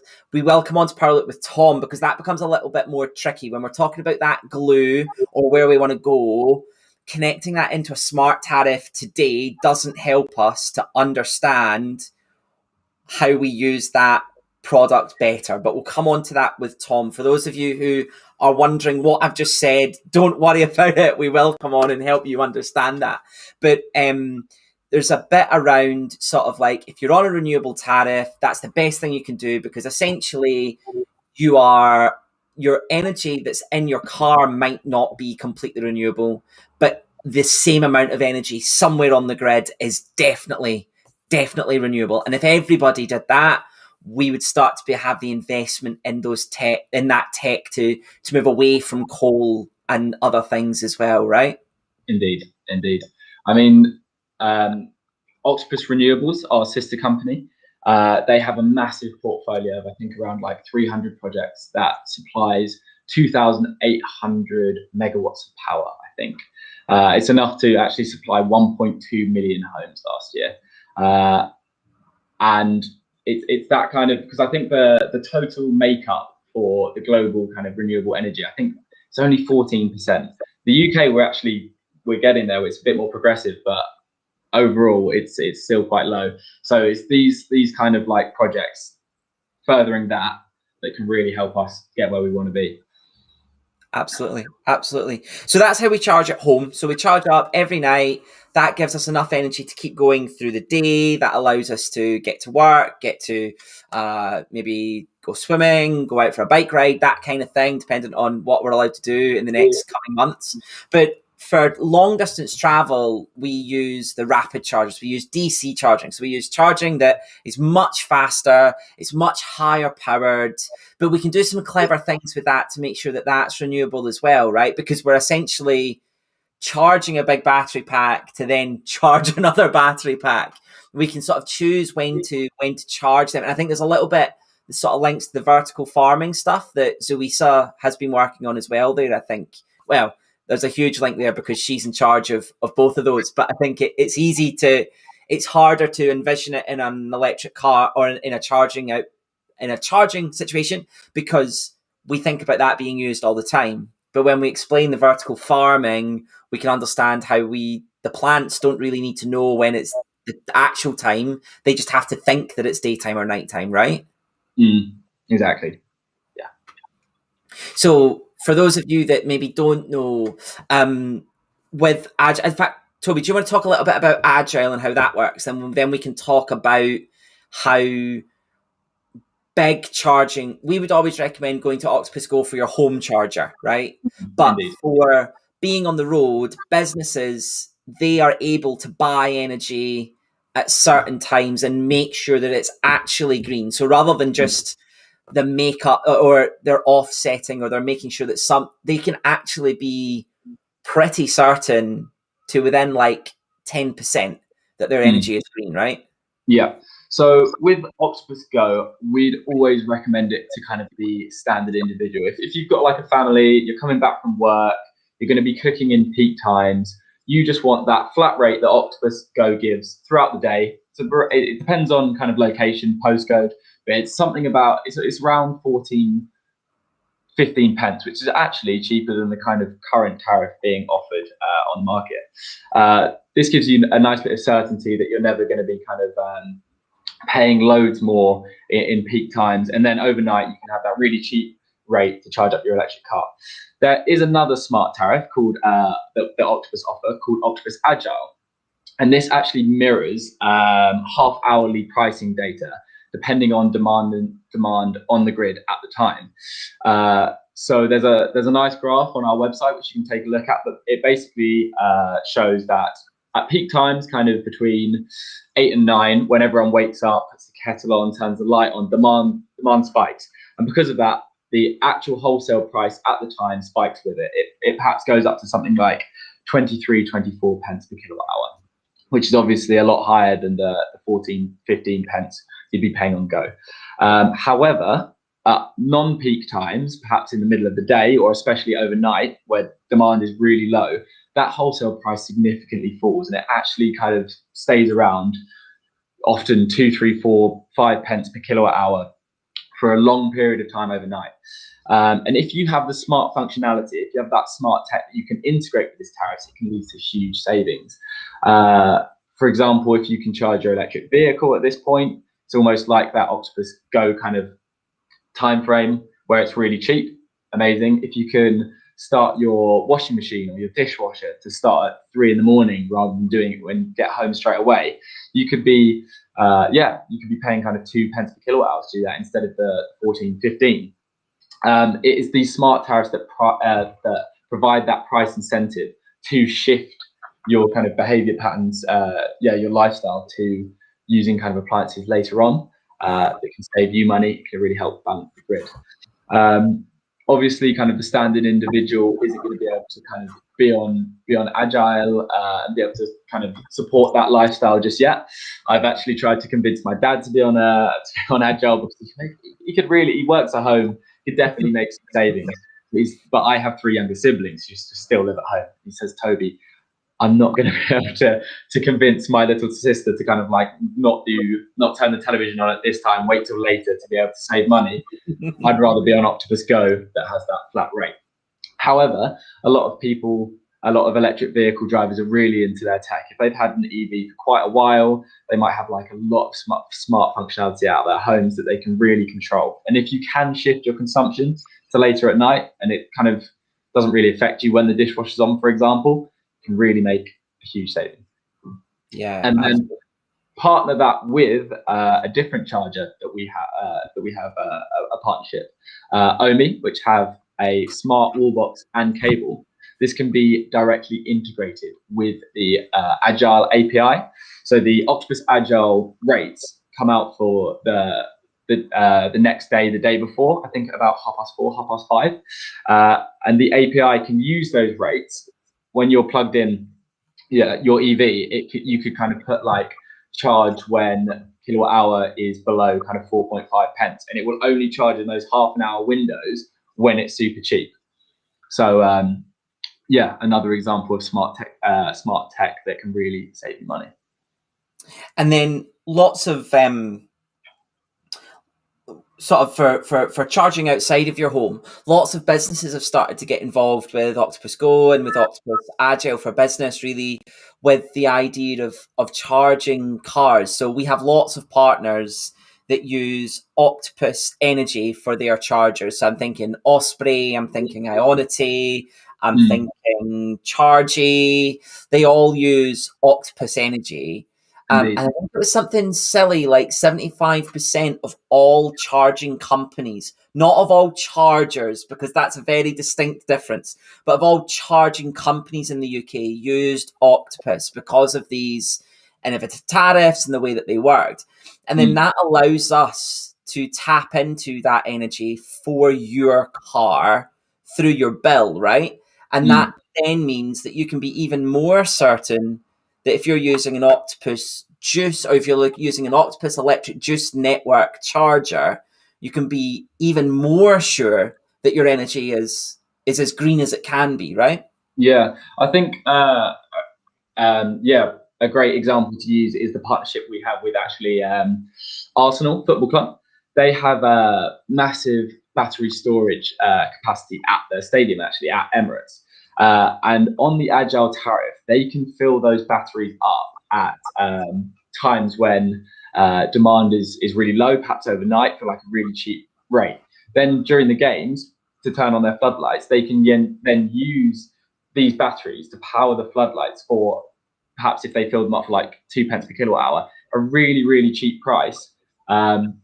Again, leading to huge savings. And I mean, consumers can do this, just the standard person can do this as well. A lot of customers that are on Agile have battery storage. They might have like a Tesla Powerwall. And being able to fill that up and then use that green power later on at a date when perhaps demand is high and there's a lot of like dirty fuel being provided to the grid. Really helps kind of make it more sustainable.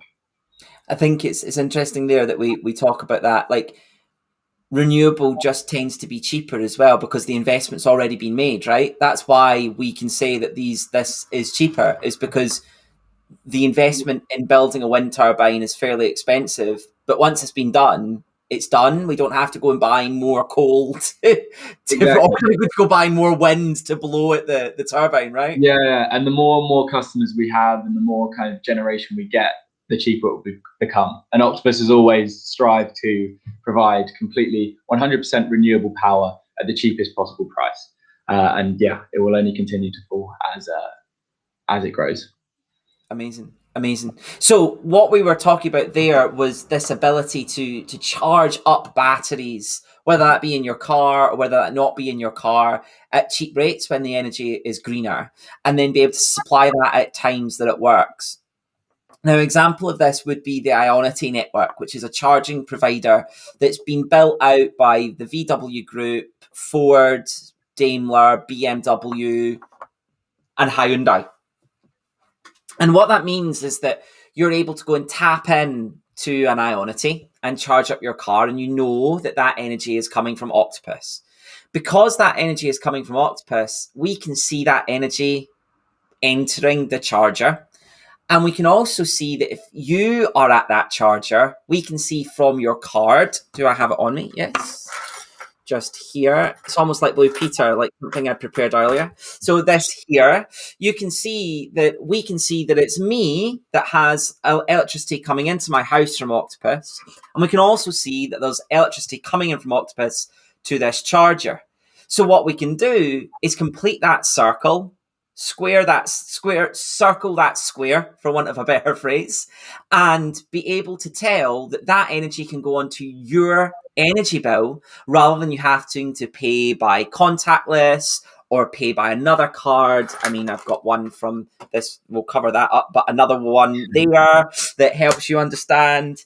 And I've got a few of those different ones. But as Octopus supplies more and more chargers, you'll be able to use this card at more and more places, knowing that the energy is renewable and also knowing that you're getting the best rate nearly possible, because Octopus doesn't need to charge we don't need to make margin on the energy for you to pay for this, because we're making the margin in selling the energy to Ionity. So therefore it means that we can keep your cost of energy at a really reasonable rate for charging that car, completely renewable all the time. And I think this is where we start to see, I mean, this is only about 8 months old, maybe a little bit older than that.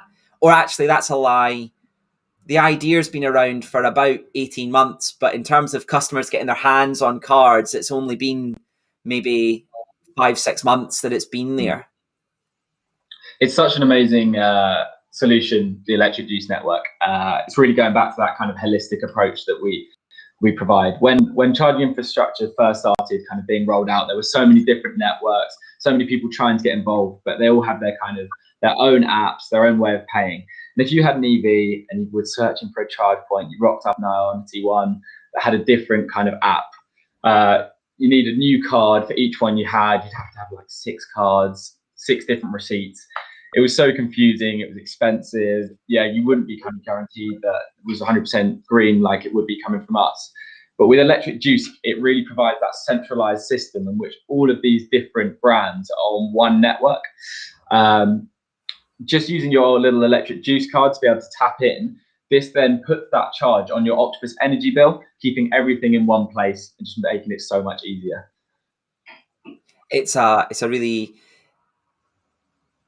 simple and elegant solution, yet actually it's something that's so complicated if you were to try and do it with anything other than the fact that we supply the energy. If you tried to go and start electric juice without supplying the energy, it would be really complicated to make work. But because the energy is being supplied, it makes it simpler. And that's how these big companies, Toby talked about Arsenal, spoken about Ionity. If you just imagine Arsenal, rather than having to use the floodlights for a Europa League game or something like that, they might be using that energy to charge cars. So they could put rapid chargers at their ground. Let's say the Super League did happen and they weren't playing in the Premier League. At the weekend, they might fill their car park with chargers and let people charge there at cheap rates. But that's how Ionity, Osprey, Chargy, they can all work this quite cleverly to make that work and give you that peace of mind that your charging is renewable. Toby, I see we've got about 10 minutes before you have to drop off. I just want to make people aware that if they do have any questions for you, now's really the time to speak up and ask some questions. We can see it in the chat panel, so please don't be shy. Please jump on there, say hello, ask questions of Toby. If you've got specific charging problems yourself, if you're thinking about how do I get from here to here, we can all do that. And I think there's a bit of a tie-up between charging and the cars. It's not always charging that will solve it. Sometimes it's the model of the car, and sometimes it's not the model of the car, but charging as well, which will help you do that. So if there are any questions, I am aware that it takes about 30 seconds for what we say to get to YouTube. So if there are any questions, we'll keep a wee eye out for them too. Toby, beyond things like Powerloop, which we're going to come on and speak to, do you see anything else sort of into the next 3, 4, 5 years that will make a big change in this world? I know yesterday we announced some hydrogen stuff about how we can do that with excess wind and solar, but is there anything more? I don't know if there's anything coming tech-wise where we can say to people, like, keep an eye out for this, because that'll be something we can see in the future. Yeah, no, definitely. I mean, even just obviously green hydrogen is quite like a technical thing, and when it's discussed, it's often a bit scary to discuss it. Like but even Tony Stark and Iron Man, right? even just more basic things like, for example, gas. So on new builds, I think by 2025 it's being phased out. Gas boilers being kind of put in. Instead, something kind of Octopus is also like looking into heat pumps, electric heat pumps, to be able to kind of heat your home. For example, like more electrification of heat, being able to be tied in with such smart tariffs and integrated with this kind of technology. Again, it's a kind of grid balancing potential as well as savings for the consumer. Amazing. I see a really interesting question from Rob, which probably is for you or for Tom. It goes, he's interested in an EV, he's interested in a solar roof and batteries. Which order is best for affordability and efficiency? So I'm sure, Charlie, you could probably advise specifically in terms of the electric vehicle. In terms of tariff, if you have a look at on Octopus Energy, there's Octopus Agile Outgoing. So like I said, with that kind of, that monitors the wholesale price of energy at the time, you can actually export back to the grid depending on that rate. So perhaps if you used your solar to fill up your battery, you could then export that power back to the grid depending on kind of the wholesale price of electricity at the time. You could go on, for example, like a smart export guarantee tariff, which gives you like a fixed rate for your export. But if you do have that kind of solar, that battery storage, Agile Outgoing is a fantastic tariff to be on. Do check out the website. There's a lot of information on it, and drop Octopus Energy an email and they'll be able to kind of give you all of the links for that further information. But that's what I would recommend. Yeah, no, I totally agree with that. I think for your EV, it depends on how far down the road you are already. If you're already solar on your roof and you've got batteries, then we need to have a wee think about what car fits into that perfectly. If you don't have that, you can probably go and look at cars more as which car fits your lifestyle best, and then us work a solution back around that. Rob, I'm thinking of things like Powerloop. I'm thinking of things like Tesla tariff. Each of those do something slightly different, but the car needs to fit in with your lifestyle to be worthwhile. I don't want you going and spending a lot of money on a Tesla when you don't need it, but vice versa. I don't want you joining Powerloop and then finding out that actually you live in Edinburgh and you want to drive to Bristol every other weekend, and then it's like, well, Powerloop doesn't work for you. So yeah, do get in touch and that will help. Yeah, the savings on solar and battery will help afford that EV, but especially that Octopus Go, just comparing that. We have a bit of a spreadsheet that Toby and I have access to, whereby we can put in the car you have at the moment and work out how much you would save based on your sort of mileage, sort of the cost of what an EV would be there as well. So don't take those headline figures as gospel that an EV is more expensive than a petrol car, but with all that sort of working back and that holistic approach, that complete solution, as Toby's saying, we can sort of work back and make that work. Right, Toby? Definitely. And with David's new comment as well about kind of electric juice being it is actually a very kind of new project, as Charlie was saying. Whilst the idea has been around for over a year, it's just kind of being implemented. We're constantly adding new brands, new charging brands onto the network, and we're in development of an app as well, which will be out shortly, perhaps sometimes. I don't want to make any promises, but it is on the way, and that would be amazing. It's like when Apple announced that something's going to be available in the fall. It's very clever because that can be any time from August through to December. It's like that, right? Really like that, yeah.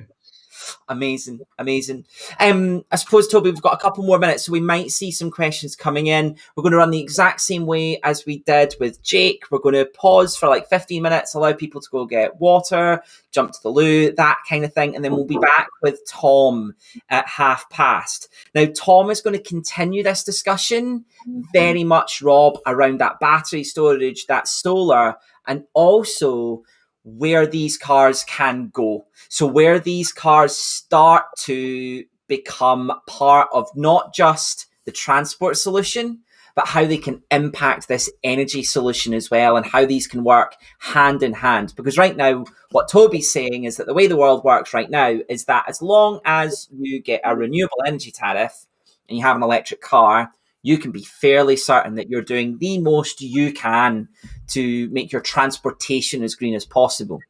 However, what you're probably not doing is making your home energy as green as possible. Toby, would that be fair enough? And there's lots of tech that we could use into the future of balancing how we do our transport against how we do our energy to make them almost be beneficial for that grid rather than just draw green energy from that grid. Would that be fair, Toby? Yeah, the more we can kind of shift outside peak times to help balance that grid, the more we can rely just on renewable power, and the greener the grid will be. So that's the kind of goal. Currently not able to support that at the moment, but the more customers that have EVs, actually there's an interesting stat I saw. So I talked about £500 million being kind of allocated to the national grid to be able to kind of like help with balancing. There was a study that was done that if there were 6 million EVs on the road, which in the UK, which is about a fifth of kind of the amount of cars there are currently, the national grid would have saved 177 million over that lockdown period, just to kind of just not having to balance the grid as much, just being able to use smart technology and integration to shift that demand to later on. 177 million in just that small period of time is crazy. To put that into perspective, Toby, that's like what? That was like 2 weekends, wasn't it? It was. Yeah. It was like 2 weekends. So and also we paid customers that had a half-hourly smart meter if they wanted to use energy. So you could have theoretically been paid to use that come through as well. I can see some stuff is coming in from David, probably around electric juice, which will absolutely get answered. And then we'll let Toby get back to his day of putting cars on driveways.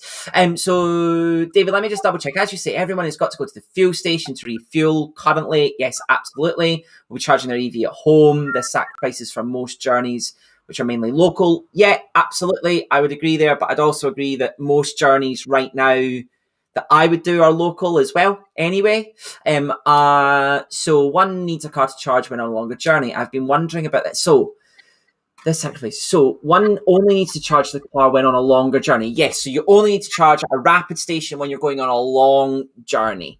I have been wondering about this and it's put me off longer journeys. I use my other car. Yeah, fair enough. I'm lucky to have both. And further, it means I don't have to hang.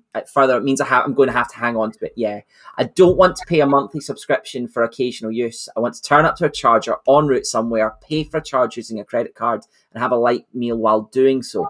I expect to pay more per kilowatt hour than I do at home, after all, and I'm paying for the convenience. So, David, very, very briefly. So now that you've got electric juice, you have that option, which is absolutely fine. Also, the government is with you on this. So there's a whole load of government lobbying and studying that was done. And the government agrees with everything you've just said in the same way that we agree with everything you've just said.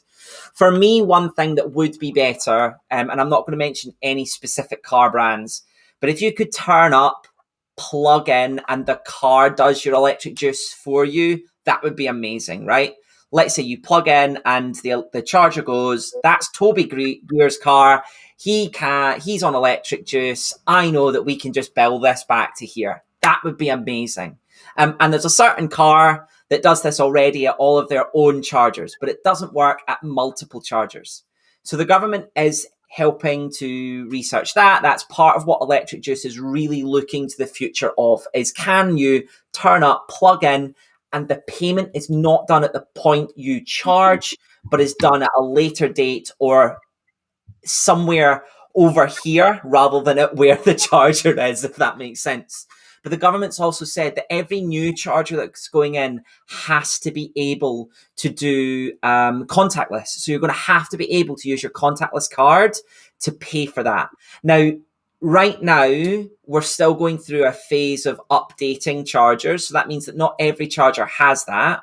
But if you head to ZapMap or to PlugShare, those apps have that info situated against each charger. So you're able to jump in there and see, and that will also help you understand. If you head to the electric juice, just search Octopus electric juice. You'll be able to sign up there, get your card, and then you'll also be able to sign up for emails that when new charging companies get put on there, you can see them and you can go and know that you can use them by simply filtering that on both PlugShare and on ZapMap there. ZapMap is probably better if you're staying in the UK, but if that longer journey takes you out into Europe, PlugShare is going to have your back better because ZapMap's a UK-based business, whereas PlugShare is worldwide. Toby, thank you ever so much for your time today. Your understanding of green electrons versus brown ones or dirty ones or however you want to call it is unparalleled, I think. So thank you so much. What we're going to do is take a quick 15 minutes, go grab a coffee, go grab light refreshment, jump to the loo if you need, go and stretch your legs in the back garden, and we'll be back with Tom talking about all things battery storage, vehicle to grid and Powerloop into the future, so that you're all good. Rob, I think we're ready for EVs. Unfortunately, finance, fantastic. Please stay on, Rob, or tune out and then come back at 10:30 where you'll have Cyril talking about leasing so that he can help you get that all sorted. But thank you ever so much for joining us just now. We'll see you in about 13 minutes to talk about all things battery and vehicle to grid. Toby, thank you ever so much. See you soon. Cheers. Cheers, Charlie. Cheers, guys. See you later. Cheers. Bye.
Hello, everybody. I'm back, but with me now is no longer Toby. It is Tom. Hello, Tom. How are you doing? I'm very well, Charlie. How are you? I'm not too bad. Hopefully everybody can hear you, which is all good. And we've had some really interesting discussions already today. We've had people talking about solar. We've had people talking about charging, like how to get better charging at their on journeys. We've had a look at how can we make sure that these cars are good for the environment in terms of the materials being used and all of that. And I think, Tom, I don't know, we'll start with maybe talking a little bit about your role and what you do for Powerloop, and then maybe talk a little bit about what Powerloop looks to in the future, if that makes sense. This idea of sort of, just as we're bringing on, we've talked a lot with Toby about green and brown energy. We've talked a lot about energy within sort of the peak periods and things like that, but maybe we need to put some more strings onto the bow there, maybe some more meat on the bones there to help people understand a little bit more, and then talk about how we've talked a lot about how you can make sure that your electric car is as sustainable as possible for Earth Day, but maybe about how, looking to the future, we can actually use these cars to make our grid even more sustainable. Could be quite exciting as well. Would that be fair? Yeah, 100%. I think when we look at something like Powerloop, specifically vehicle to grid in its nature, it ties in the whole idea of, obviously we want to increase electric vehicles on our road. That is definitely the first step. But as Toby would have mentioned, there are also various other steps to improve the bedrock for electric vehicles, which is the energy market at the end of the day. And when you've got things like green and brown energy and how can you make your car the most sustainable as it can be in sort of an active role or a passive role with electric vehicles. I think looking at the whole of the energy market, where the cars get their energy from, and how can we ensure that actually all those cars are getting green energy and not actually getting that brown energy. It's so key to look at the whole spectrum. And that's really what Powerloop looks to do, and sort of tries to cover the whole of that nature. Which, I mean, as mentioned, a brief intro of why I can talk about it is because my role here at Octopus is an electric vehicle specialist at heart, but it focuses on what's called the Powerloop project. Now, the Powerloop project, for those who might not have done much research before it, it is a vehicle-to-grid initiative which Octopus is rolling out. And vehicle-to-grid is essentially looking at sort of marrying battery storage and sort of a source of e-mobility into one, and allowing a customer to use the power stored in their car battery for their home and for the grid. We can get onto sort of the specifics of that, how it works and why it's beneficial. But my role really is just to help explain what this is, why it's beneficial, and get customers onboarded on this really innovative trial, which is Powerloop. Amazing.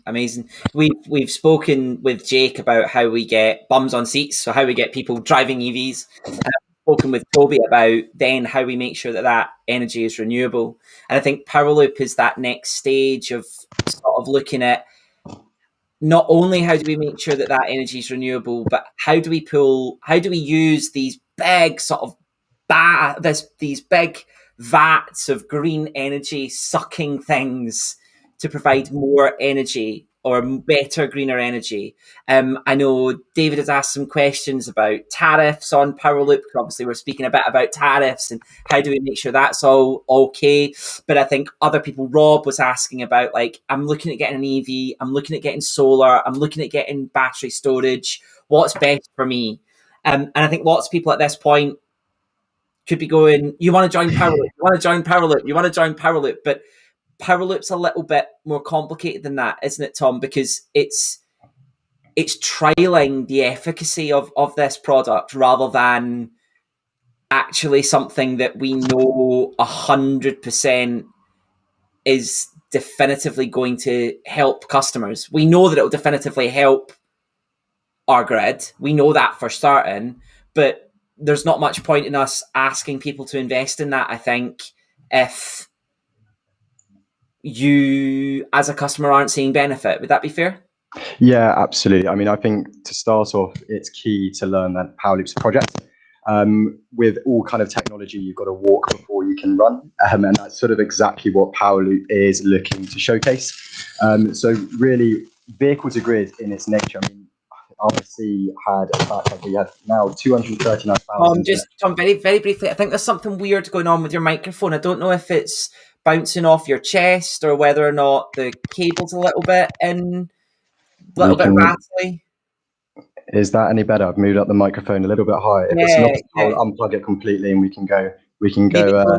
Maybe don't move around. I know that's really tricky. I like to move my hands as well. Absolutely. I will keep in one position. Yeah, absolutely. But as I was saying, so the RSC mentioned that we've got 239,000 vehicles in the UK on the road at the moment, and that's fantastic. And going back to maybe what Jake was mentioning about how we can further improve getting more EVs, but really when we're talking about wanting sort of solar, what tariffs are used for these, we've got to look at the grassroots of where our energy is coming from and how are we going to supply this increase in uptake of electric vehicles with green energy.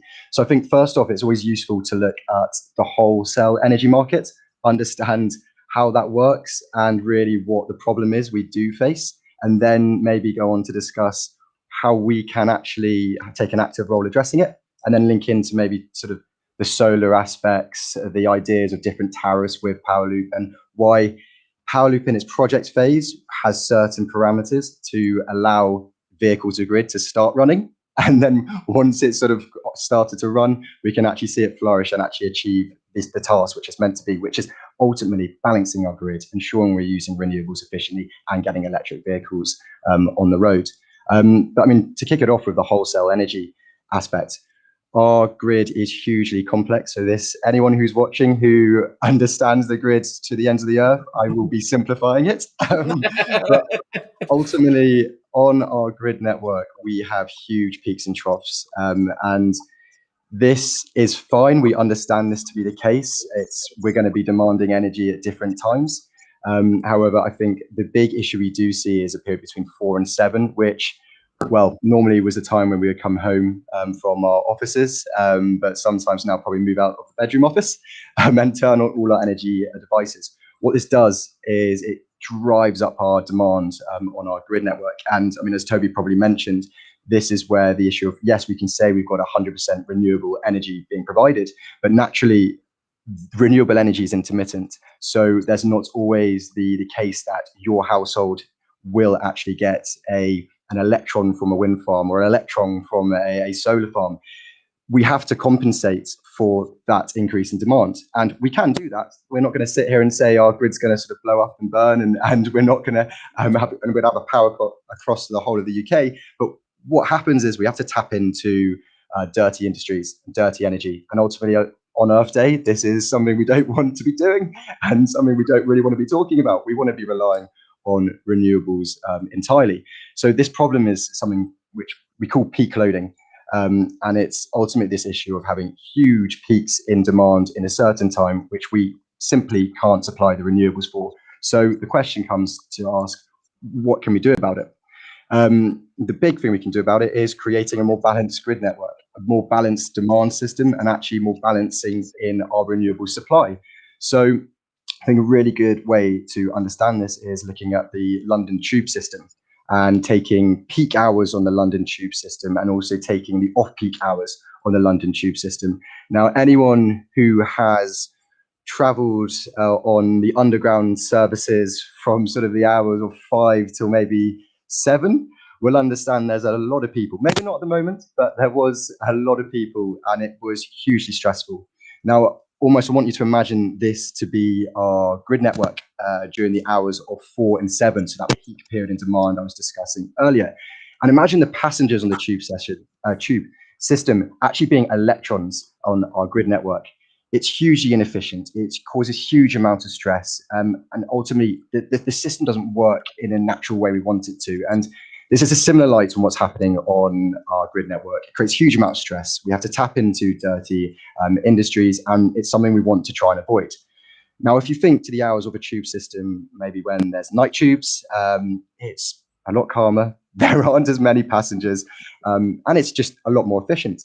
Now, that's at a similar strain to the nighttime periods on our grid system.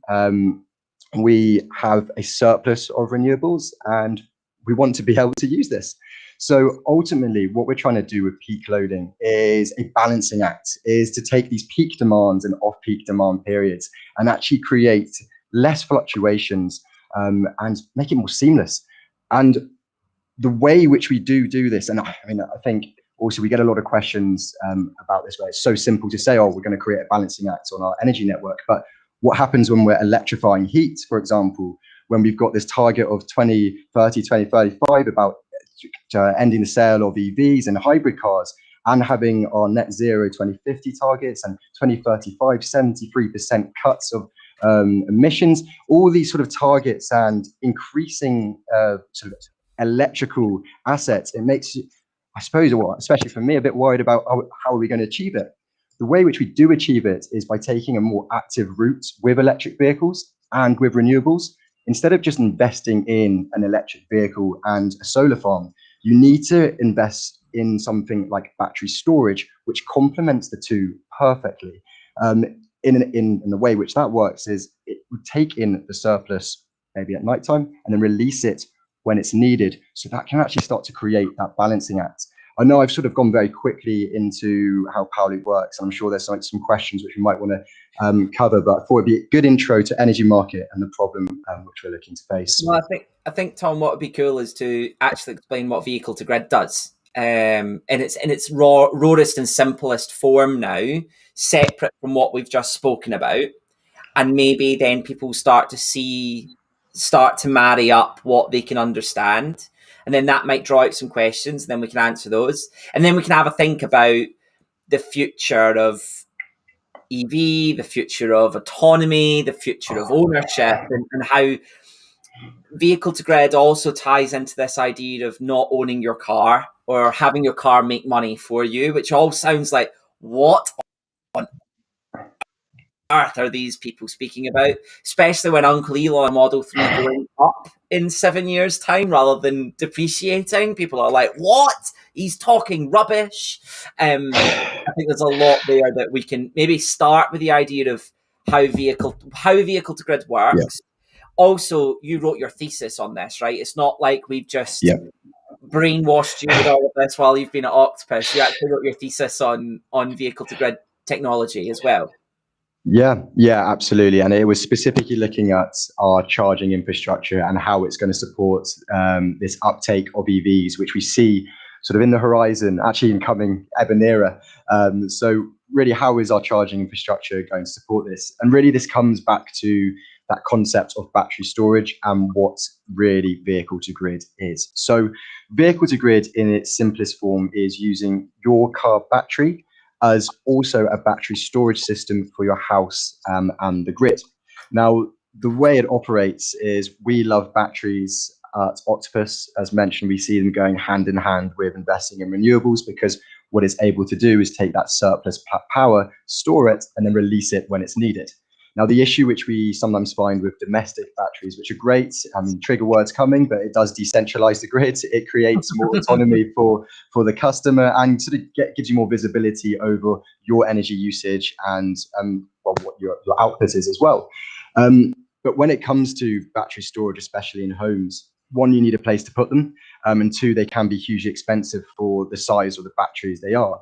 Now, why vehicle to grid seems such an obvious route is because we get a lot of questions when it comes to electric vehicles that they are both costly, but we also get questions about this battery storage system. So I think the vehicle to grid nature, it marries up both having a battery storage system and a source of e-mobility. So you're getting this dual function out of your car. And why do I say that? How does it work? Well, ultimately, the way which vehicle to grid will work is, I think the good example is to sort of use me and Charlie using electric vehicles, but in two different manners. So Charlie, being ex-Tesla, will have a Tesla parked outside of his car, while myself, I'll be on a vehicle to grid Powerloop project. Now, Charlie will be able to drive back from work, plug his car in, and yes, with the smart technology we do have at the moment with the chargers, he is, of course, able to dictate the timing he does charge his car so that it falls maybe at nighttime hours. So, yeah, absolutely. I was going to say, this is exactly what Toby was speaking about. So if you missed what Toby said, once this is all finished, once we finish with Cyril today and we've said our goodbyes, you can go back and watch it. If you skip forward to watch about this and you want to learn more about this in particular, you can head back. I'm going to segment the video out so that you can learn about each individual bit. But Tom, essentially, it's exactly what Toby was saying, that right now I can choose to run my home on renewable energy, but we're not always sure the exact electrons are green, but we know that the amount of energy we use is green. But also I can choose to charge my car overnight when my energy is going to be greener for sure. What you're saying is you can do something different with your car on Powerloop, right? Absolutely. So happy days, Charlie's charging overnight. Now, with Powerloop and vehicle to grid, what you can actually do is come back home and plug your car in. Now, although Charlie has dictated his charging session to be later in the evening, he's still adding demand on the grid when he gets home, because he's going to be turning on his cooker, he's going to be turning on his telly, he's going to be maybe using his laptop, he's going to be turning on the lights, and this will be drawing energy from our grid, so pushing up that demand which we were discussing in that peak loading period. However, with Powerloop and vehicle to grid, what you can do is you plug in your car and you can dictate actually a discharging session. So your car can actually flow power from, or leftover power, should I say, from your vehicle to transport it and power up your home. Now, what this does, it means that if I'm turning on my cooker, I'm watching telly, I'm using my laptop, I'm turning on the lights, I'm not actually contributing to that added demand on the grid, because I'm complementing my house with the power from my car. And the beautiful thing about it is, as well, is if I'm actually not using the max rate of discharge from the charger, there'll be excess power flown into the grid. And that's where the vehicle to grid side of it comes from. in theory, it could be called vehicle to home to grid, just a bit of a mouthful. And it's a bit tricky to say on this live stream as well. So ultimately, what you're actually doing is taking this really active role with electric vehicles, because yes, you can always dictate the charging times. And as Toby mentioned, there's green and brown energy with that. But what you do with vehicle to grid is you actually use the car battery to power your home and send power onto the grid, which is helping balance that peak load, which we do see on our energy markets. And this, which is where the sort of my dissertation was arguing, can actually be an answer to our concerns about increasing our electric vehicles on the market, or increasing our sort of heat pumps where it electrifies your heat, because you're also compensating for that increase in demand by creating your own source of supply. So it's a really interesting balancing mechanism and a new way to think about electric vehicles. I hope that sort of explains it all clearly, Charlie. Please do let me know if any questions, or if you have any questions based on that. No, I think that really helps. I think those two things separately help us understand what's going on. I think the interesting bit comes as we start to think about this more holistically, that idea of being able to charge your car when energy is green, and then when energy is not green, your home be powered by your car, so that you are for sure, you know for sure that the energy you're using is coming from green electrons. And that's what we're saying with Toby, is that it's not as simple as having a business that, or having an energy business that does that, because no energy business can guarantee that, because the way the DNOs work, district network operators, and the way that the national grid works, we can't ever do that without, it's really hard to work that out. But we do know that overnight we have a much larger percentage of greener energy on the grid. We know that the wind be in storms at its worst in the middle of the night. And then also when we're not using our cars, like I don't know how many people are tuned in today from working at home, but I've got an ID3 on the driveway right now. The sun is shining. If I had solar panels on my roof, I could be charging my car. It would be amazing. And then tonight I could be cooking on my induction hob, using the energy from my car, from my solar. So as a seer says, it's a home storage battery on wheels. I think that's the easiest way to describe it.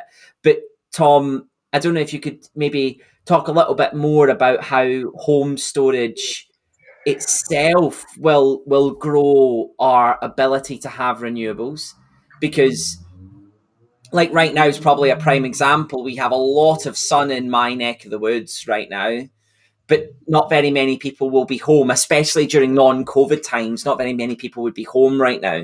So if we could plug a battery in at that point and charge it up, that would make a big difference, right?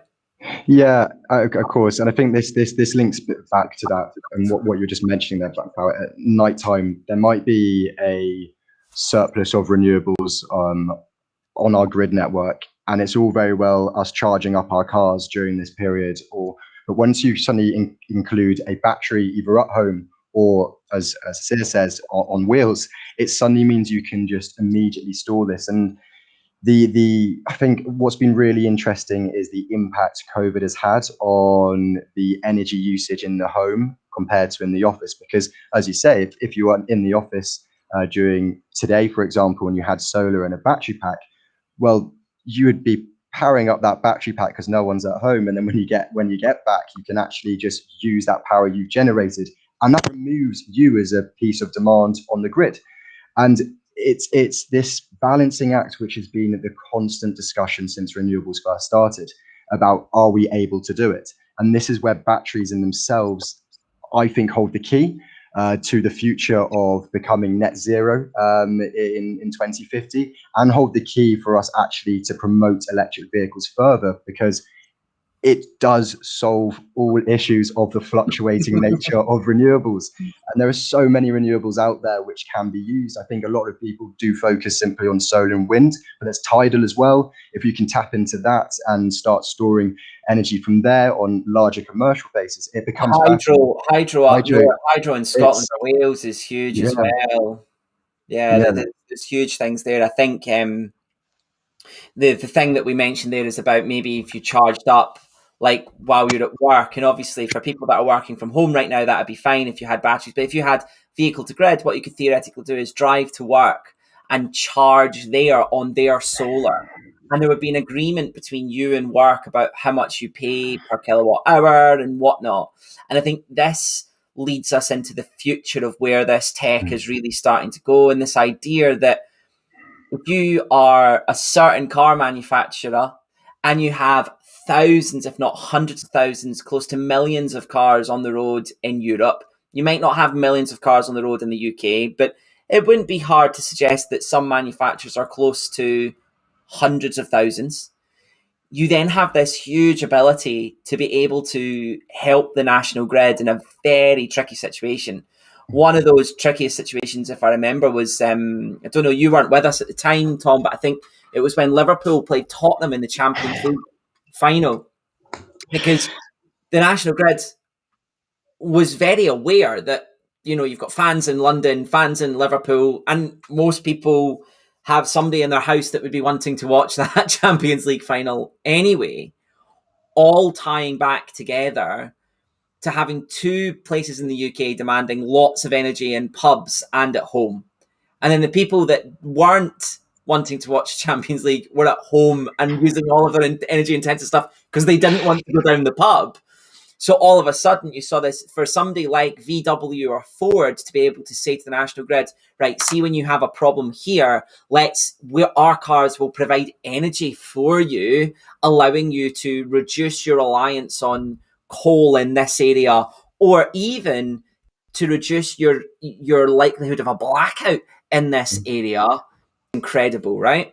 Yeah, and I mean that's exactly how vehicle to grid almost stemmed from the idea of the blackouts helping, being a disaster sort of relief program over in Japan. It's exactly what the concept was born to do, to be beneficial in that sense, and really from that made that commercial or environmental, social, and economic value born out of a disaster relief to help with power cuts. So it is a, especially when you have those niche examples of the Champions League final when everyone wants to put a cup of tea on at half time or something like that. It's the idea, well, instead of having to tap in immediately to dirty energy, why don't we have other options? And I think with Powerloop and vehicle to grid in its nature and other battery storage, not taking anything away from other battery storage projects as well, these are key to the future which we want to have, because I mean, I think when you're discussing about the future orientation of this kind of things, my colleague George, mine and Charlie's colleague George, is very passionate about home islanding and the concept of, can I take my car, which has a battery on wheels, and if I have solar, and if I also have, let's say, a power wall as well at home, and all these sort of generation storage devices, then can I actually help the national grid and remove myself off the grid network? The answer to this is hopefully in the future, maybe, but right now it's not what Vehicle to Grid and Powerloop is looking to do. But this is where I go back to that walking before we can run, because once we showcase that these technologies actually simply work and do provide benefits, then you can start to look at how will solar directly interlink with a vehicle to grid charger? How can I directly divert that power? Where can I sort of create an interlink between my home storage system and my car storage system? And if we suddenly see a variety of other car manufacturers adopting this technology because of these kinds of projects, it will push sort of innovation to have to occur around this area, which really, I think, when it comes to relying on renewables through storage systems, we have to think forward. We have to think about these products, and we can't just simply think that, of course, adopting electric vehicles is the first step, but also we need to understand where is the bedrock of energy coming and how can I support these niche examples such as the Champions League game without tapping into other dirty energy and resources. I think it's a really interesting point there, because Andrew a lot earlier today asked about like the mining of lithium and rare earth and battery and disposable and recycling costs and things like that. And I think those need solved, very much so. If you can double or triple your usage of your car, all of a sudden those problems are less of a problem holistically, because you're doing you're doing more with what you get. So, for example, everybody that's on the call right now, everybody that's watching on YouTube or watching on Facebook or watching in the future, I would ask them, what is their car doing right now? And your car is sat on your driveway or on the road doing 4/5 of nothing. It's just existing. And actually, if you think about it, you are spending 200, 300, 700 pounds a month on a car that sat on your driveway that for 95% of its life is doing nothing. And what we're then saying is that, well, you've got storage systems and you've got one of those in your car as well. Why can't they be one and the same thing? And therefore you go from 5% utilization to 35% utilization, and all of a sudden you start to see that the value in that thing increase, right, Tom? Yeah, absolutely. I think also touching on the recycling of batteries, the idea of, what's the lifelong cost of an electric vehicle. I mean, what's really cool is if you look at other industries as well, so such as the Uber bikes, which are electric in their hearts, they obviously have a battery, and there's I've forgotten the name of the company, but they've been taking the batteries and putting them in portable speakers. So there is always a next step to these batteries. I think there's always the issue of, well, where do they go? Does it just end there? Absolutely not. There's actually storage systems as well, which use previously owned EV batteries and make them into home storage systems. So again, it's a Nissan were doing that with the Cricket World Cup, weren't they? They Yeah. were driving around and they were showing the Cricket World Cup like in local cricket clubs around England when Ben Stokes won it with that weird hitting the ball twice on one ball, but not getting out for some weird reason.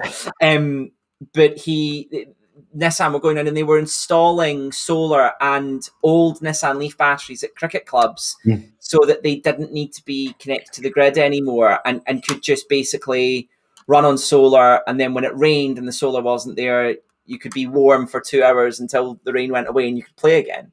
So there's real life world examples of this. Another question that came in earlier around Powerloop, because we mentioned it a little bit, was from Bud, and he was asking, when is Powerloop going to go nationwide? Powerloop, Tom hates this question because he could say tomorrow. Powerloop, I don't think will go nationwide, but the idea of vehicle to grid very much will, right, Tom? Yeah, and this goes back to, I guess, the initial comment which we said right at the start. Powerloop is a trial. It's looking to prove and show that this technology does work. Now, the issue, if we tried to work with the whole of the UK straight away, would be that as you probably already discussed about the different DNOs, distribution network operators, and the complexity of our national grid is that, yes, we've got our one whole national grid, but within that, there are then various companies which actually run the cabling of certain areas of the UK. What this means is that as there's varying companies, there is various ideas. There would be a huge task to ask all of these distribution network operators, which are those companies which run the cabling in the different areas, to just suddenly adopt vehicle to grid and go through the motions of adding what is in essence a new source of generation onto their sort of grid network. So ultimately, we have focused in the Southeast specifically with UK power networks, not because of a favoritism, but because when we pitched the idea, they were super keen, and UK Power Networks have always been a innovative company. They've actually 3 or 4 of the employees on the scheme already, which is fantastic. Now, the question which was originally asked is, when will this go nationwide? Charlie's absolutely right. Powerloop in its format and name will probably not be what is increased across the nation. However, vehicle to grid with the optimizations we learn from Powerloop, absolutely, well, fingers crossed, absolutely will, because it seems like the obvious answer to our wholesale energy market problems, our electric vehicle needs, the marrying up of battery storage and EVs. So once we've proven the sort of technology works and that it can actually be increased in size, then absolutely it will be expanded.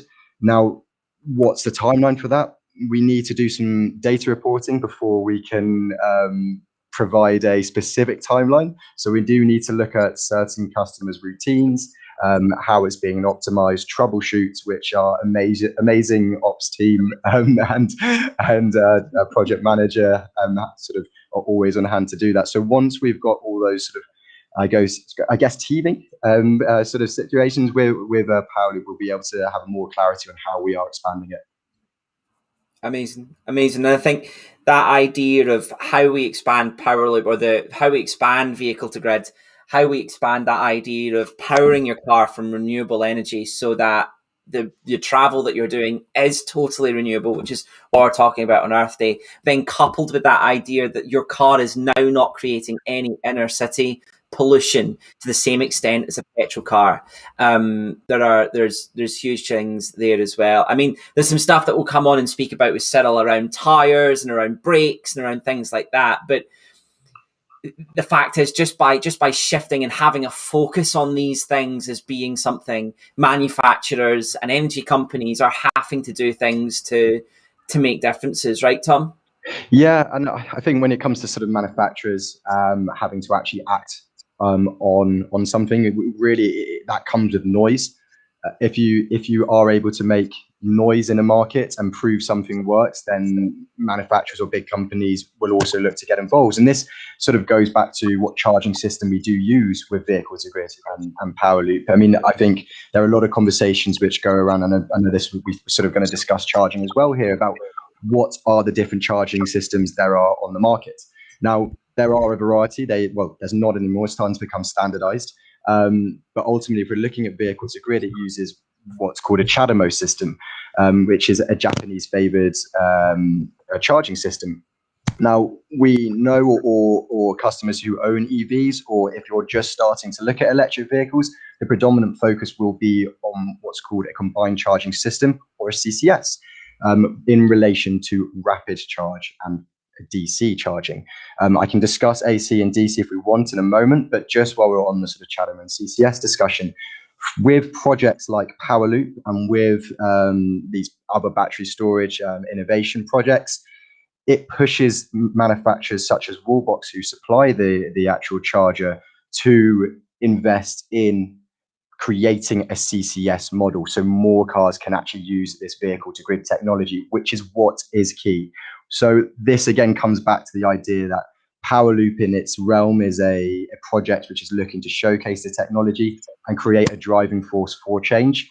And that ultimately links right back to what charging systems can actually be used. So hopefully, fingers crossed, soon in the next few years, we'll see a CCS model as well.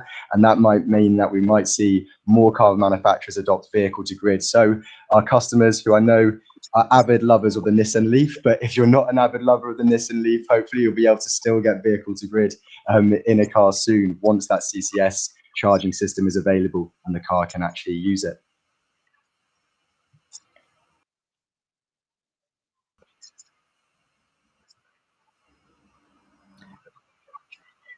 If only we could have battery storages for Wi-Fi, so that when Tom's Wi-Fi drops out, we were able to keep him going. I'm seeing a little bit of backwards and forwards. Essentially, the thing to keep your eye out for is that the thing that we're really talking about as well that's really important, Tom, and you can not shake if I'm getting this right, is that it needs to be right for you. So please don't start thinking that right now you need a vehicle to grid car if it's not right for you. This is about building out that future idea of what that network will look like, not that tomorrow everybody needs to have a vehicle to grid car, because that's not the way that this works. The way this works is, as Tom says, about making noise in that industry. So making the right cars work for the right people, seeing that it works, showing that it works, and then publishing that data, which is what Powerloop will look to do. And then you see other car manufacturers like VW, like Renault, like Lucid as well. Many people may not have heard of Lucid, but they have something called Wunderbox, which is a vehicle to grid charger within their car that will also do car to car charging, which is mega. So range anxiety is gone as long as two friends have two Lucids. But that idea of that car charging and working with you, I think, is something that we are very much looking to the future of. But also, as we spoke about with Toby and we spoke about with Jake as well, we want this to be seamless. We don't want this to be a hassle for you. So as much as we're saying that all of these things are really cool and really amazing, if it's not sounding like it's right for you, that's absolutely fine. It's all about making sure that in the right situations we can do this thing. Tom, I'm realizing you are a really busy person. We've got like 7 minutes left of your time. I've managed to book that out with you today.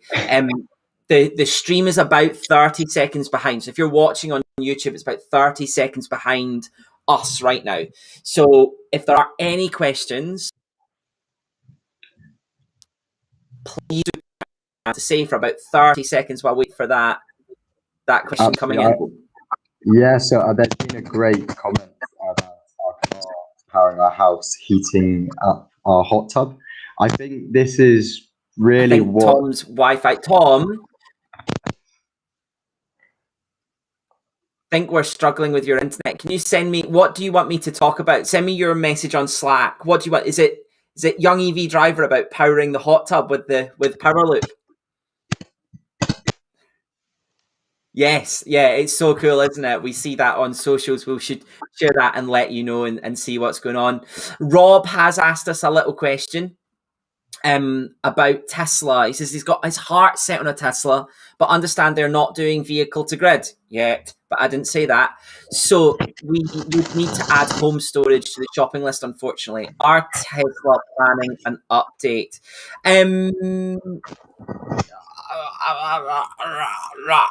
This is a really tricky question to answer. Certain people have found certain pieces of code that would suggest that the Model 3 can do vehicle to grid through its own clever system. However, Tesla aren't prepared to offer that to the general public just yet. But that is a big step. We know that VW have looked at it. We know BMW have looked at it. We know recently Polestar have announced that they are actually going to do proper research and development on it, which means their cars can do it, but they're working out how it would make money rather than anything else. And I think that's where that will come. For Tesla at the moment as well, though, you also have the Tesla tariff through Octopus Energy, which is really cool, which kind of does the same thing as Powerloop, but from the opposite end. And at some point, Powerloop and the Tesla tariff will meet and provide a sort of vehicle to grid tariff for the future. Tom, would that be that's a prediction rather than a definitive, but it's like a pincer movement, or if you've watched in Tenet, it's a pincer whatever time movement they call it, right?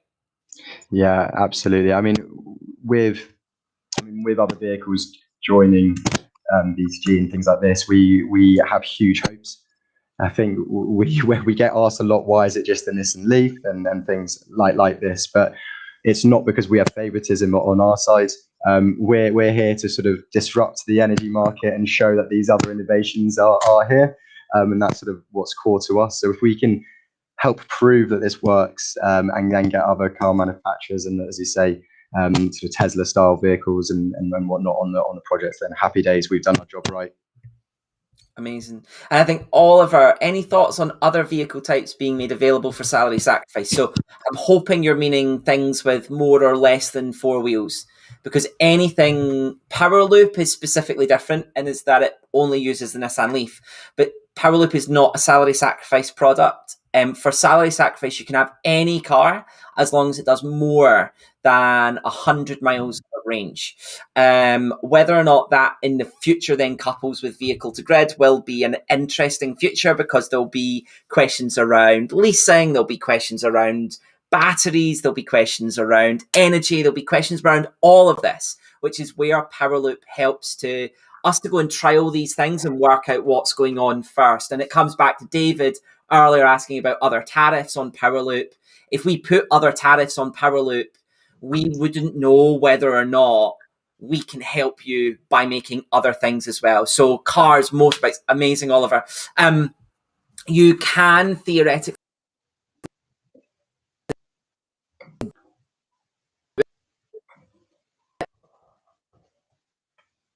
it might not be something that we have. So I just see, sorry, a bit late to the chat. No, it's absolutely fine. We're like 30 seconds ahead, so that's why it's complicated for us. But yeah, there are other ways of doing things with certain providers and other things like that. So please do have a look into that and have a chat about that.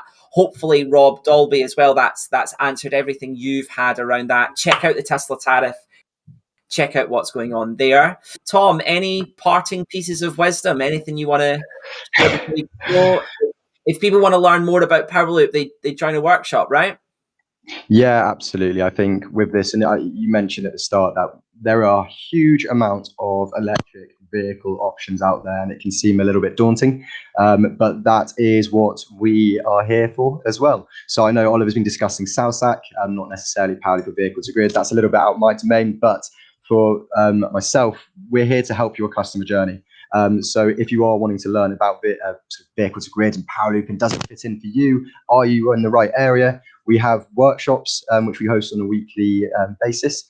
So please do reach out if you want to join those. Equally, just get in contact and we can hop on a call and we can go through it all. I think sort of closing comment about what vehicle to grid is, and I've never been asked to provide a wise foresman, but I'll provide us some wisdom, is really the whole point of vehicle to grid and battery storage is looking at the entire market, not just the sort of what's on the road. The first step is obviously reducing pollution levels. That's key. And then our transport emissions will go down. But then how will electrifying our transport impact other emissions? And that's where vehicle to grid and battery storage really comes in to tackle that issue.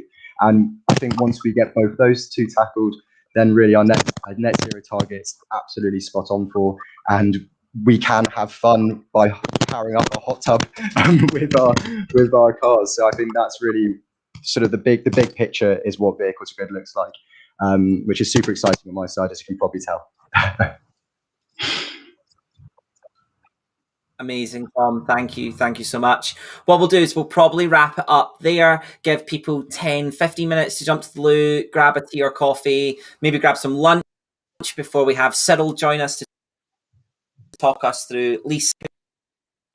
We've talked about cars, we've talked about getting new cars on the road, batteries, we've talked about all of these come with an environmental cost, and also lease a car for a couple of years. So if you're building this whole new car, you're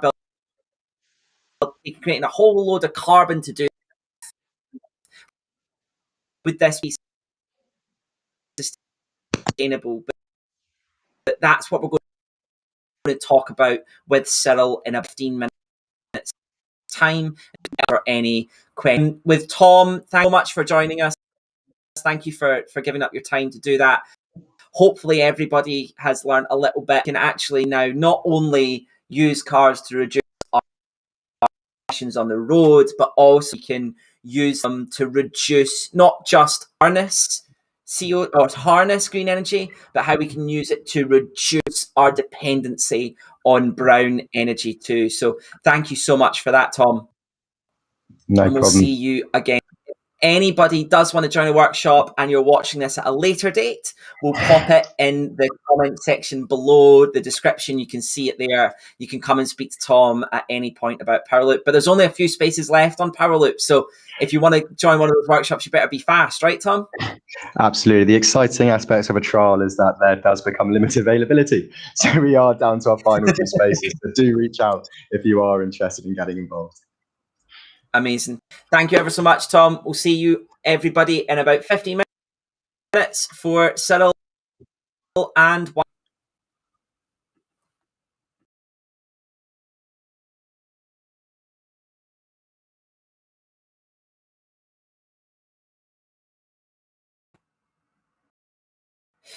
hello, everybody. Welcome back. I see Cyril has joined. I don't know if he's able to get his camera working or not. Okay.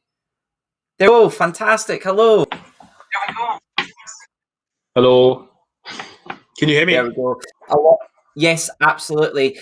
This is the first time that a lot of the people that have joined us today have used this new streaming software rather than trying to put it through Zoom and it get really complicated and not be able to see the chat and stuff like that. So please bear with some of these people, especially Cyril, Jake, Tom, us for the first So thank you so much. Cyril, we've talked a lot today about electric cars, about how good they are for the environment because of the credentials of what they do after you own one, after you own one, but during the ownership. Also, we've talked a bit about sort of the future of where we see this. But I thought we'd end up with the sort of a look into leasing, because we're a leasing business, and I think it's really hard for people to equate what we've just said with actually not having a disposable, and that idea of after 2 years giving a car back. That doesn't sound like a very sustainable thing to actually do, but actually it's about fostering more people to be able to get electric cars and being able to create a second-hand market and flattening out residual values so they become strong for everybody. Would that be fair? Yeah, I think what we definitely need to bear in mind, you're absolutely right with that whole side of getting a used car market available for people, because there is the affordability element with electric cars that no one wants to really talk about, but it's actually quite there, because not everyone can afford to lease a brand new car, whether it's a combustion or electric car. So this actually gives a segue for when these cars become used as well, especially when you think about it. If you look at anyone who buys like a used, let's say, like, give an instance, like a 1 litre Polo, there is a price region they'll be looking at, and those smaller range vehicles will be basically adopted. They'll be adopting those cars then. So when they switch over, they'll be like looking, okay, let me get a car that does, let's say, 100 miles range, 120 miles range, and they'll be switching to that, because roughly that's the equivalent of those when you think about it in the marketplace. Amazing. But it's about having those cars on the market to actually supply in the used cars as well. Yeah. So I don't know if you want to say hello and who you are and what you do, rather than just saying Cyril, and Cyril's going to talk about your understanding of this sort of marketplace. No one cares. But you've been in this marketplace for a long time. You've seen things come and go. You've seen fashions in financing. You've seen fashions in buying vans, buying personal cars, all of this. You're a little bit of a Volvo fanboy, for want of a better phrase. Do you want to give people a brief introduction to who you are and what you do, and then hopefully that will prompt us to go where we need to go about speaking how we create that secondhand market and the volatility and all that jazz. Okay, yeah. So obviously my name's Cyril. I've been in the industry for circa just over 10-15 years thereabouts. I started out selling combustion cars, but no, we won't talk about that. In a dealership environment, so I was trained to probably in a different way to what I sell, definitely a different way to what we sell at Octopus Electric Vehicles here. My job title here is working as an EV specialist. So what we do is we promote the understanding for customers. So it's not so much a sales job. It's about explaining how to choose the right car, looking at what segment suits your family and your individual needs, and actually narrowing you down into the right type of car for you. So like me and Charlie always talk about, we work in a privileged environment where we can actually talk about every single car that's on the market, rather than I work for a certain brand and I say that's the best brand that there is on there. So like Charlie said, I've got a big experience with dealing with finance, with when it talks about PCH, contract hire, a little bit with vans as well. So kind of dipped into everything, as my dad would say. Actually, let me not say that phrase that he always says about me. Let's move on. Amazing. I think the car industry has been, up until this point, been really focused on selling more cars every single year and getting more cars out on the road. And we're probably now realizing there's a bit of a tipping point where I think we've spoke about Powerloop and we spoke about vehicle to grid and using the asset more, that car companies are starting to realize that actually building more cars and growing by building more cars is not a long-term solution anymore, because there's only so many roads and there's only so many parking spaces. And actually, as the world becomes more and more mobile, we think of new ways of thinking and using cars as well. I think that's really important for us to chat about. I have a history of working at Tesla. I bought my first EV in 2012, 2013. So actually, I have a bit of I've followed this rise of EVs and the sharp uptick we see now very closely. And actually, that residual value piece of being able to tell how much a car is going to be worth in 3 years' time has really been sort of depending on where you are and which way the wind blows for the past 10 years. And I totally get why people sit there and go, building a new car every 3 years and getting a new car every 3 years is not the right thing for the environment. But until we have placid waters around that second-hand value, we're never going to be able to see all of our cars on the road swap to being electric, right? Yeah, definitely.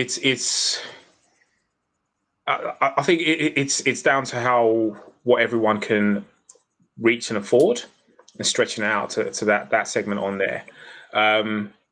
People talking about subscription being another avenue in how people might try and look at purchasing cars or driving cars more, and that's probably a more sustainable way of doing things as we move forward, which makes more sense. Because when we all think about it, everything now we do is never really bought; it's always leased or done on a subscription. When you think about it, so it's changing people's mentality from that age-old, you must own it outright, to actually make use of it, to like, I just need this for a short, medium amount of time and then do this journey. Especially people who live in London and so forth. That's probably going to start changing slowly as we evolve with cars, whether it's electric, hybrid, whatever that's going on, but hopefully changing that way. Yeah. Amazing. I think my story of when I first bought my Renault Twizy is quite interesting, about how I bought it at a price knocked down because the dealership wanted to sell it and wanted to be the first dealership, I was about to say the manufacturer, the first manufacturer dealership to sell that kind of car in Scotland, and they wanted to get their name splashed across the newsletter, and they did. So they knocked like £2,000 off the cost for me on a financial package, and then a year or two later to sell that car, because my job role had changed. I was moving away, and it was less about I needed a car to get to and from work, but I needed a car to travel much further. I mean, the car would only do like 40 miles on a full charge. That gives you an understanding of how amazing these cars have sort of grown. And in my part of the world, in Glasgow, they were going to offer me just under £2,000 for this car that I'd paid £4,000 for, but actually that was worth closer to 6 or 7. And then you looked at Auto Trader, and Edinburgh, there was another one selling for about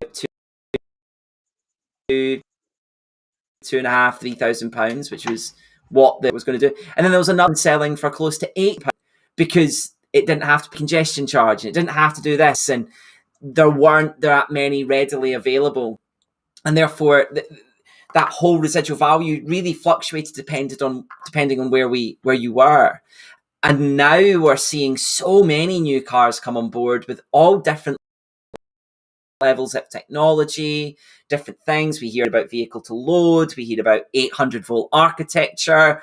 All of these things, if they sound like gobbledygook, don't worry about it. They're supposed to sound a little bit like gobbledygook. But all of these things start to change what that landscape in 4 or 5 years' time of that residual value of that car would look like. And I suppose, I don't know if you can just talk people through maybe how a residual value works, because I think a lot of people go in and they think about buying a car, and they think of it like equity that's kept in the car, or a decreasing, what is it, a decreasing asset? Depreciation asset. Exactly. If you want to maybe unmuddy some of those waters and help people understand a little bit around why those terms are so dangerous in this world, and then how leasing breaks away from that. So where to start from is probably to give a little background. And what we're talking about is when we're mentioning especially depreciating assets, we're talking about, it's a language that's used especially in PCP. So PCP is your purchase contract, personal contract purchase plan. So that is designed, traditionally started by Ford, if I'm not mistaken. And it was, when it was introduced, it was just a straightforward balloon payment at the end with a HP agreement. So the idea was you would offset that balloon payment, and you could fluctuate whichever way you wanted, and then you would have smaller payments, and at the end you'd have to pay for it. Now, what people found when this was introduced, that they would come back at the end of the term, let's say it was 3 years, and the car wasn't worth what they thought it would be. So let's say if I've put a balloon payment and it's 5,000, and I come back and the car's now worth 3,000, I'm 2,000, as we say, upside down, where you'd have to either clear that finance. In essence, you still owe that money. You owe that money to the finance company, because what you're doing when you do a purchase agreement is you're borrowing money. You're not hiring the vehicle. Even though the ownership is not with you, you are borrowing the money from a bank and purchasing that car. Whether it's a leasing company or anything, it's actually coming from a bank. So when it was designed, it was changed. What manufacturers started to do was use the same profile, but instead of just basing it on a kind of idea, they would use what they deemed the residual value of the vehicle would be. Now, this is a term that some people may know, some people may not know. The residual value, when we talk about this, is basically what people think the car will be worth in, let's say, if it's a 3-year agreement, in 3 years' time. And this will be based on the mileage you're doing on the vehicle, the specification of the car, and in some manufacturers, the actual additional spec you put on the car as well. So they base this on the minimum value they think the car should be worth at that time. Now, what some manufacturers may do is they will inflate that value to drive the monthly payments down. So if you imagine imagine a car.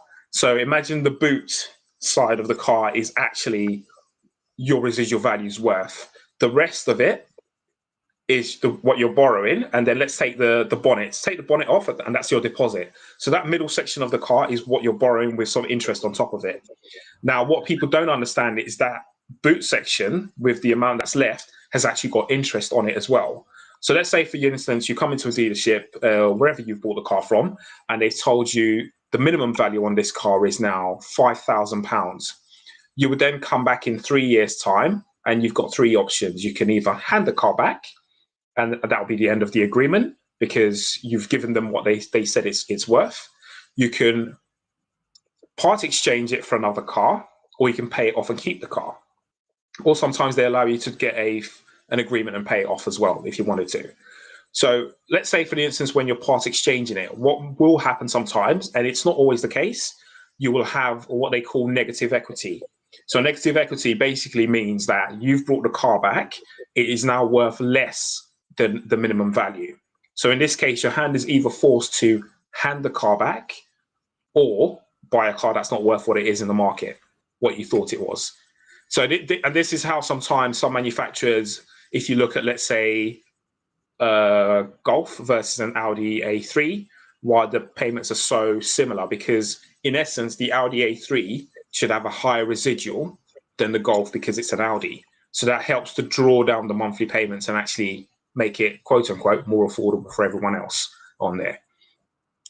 The difficulty with this, though, is that it then forces you, that issue of if you come back in 3 years' time and it's not worth what you thought it was, or the minimum value, you're then forced to hand the car back. And most people have started to do this and realize that actually what I'm doing is a contract hire. And this is why a lot of people, even in the combustion world, are switching to contract hire, because they're paying for the monthly payments of the vehicle and then just handing it back. But what they're doing is putting a deposit. And the whole point of a deposit is when you put it down, you're meant to get something back. That is the term of a deposit. So the difference between a contract hire is you don't put a deposit down, you put an initial payment down.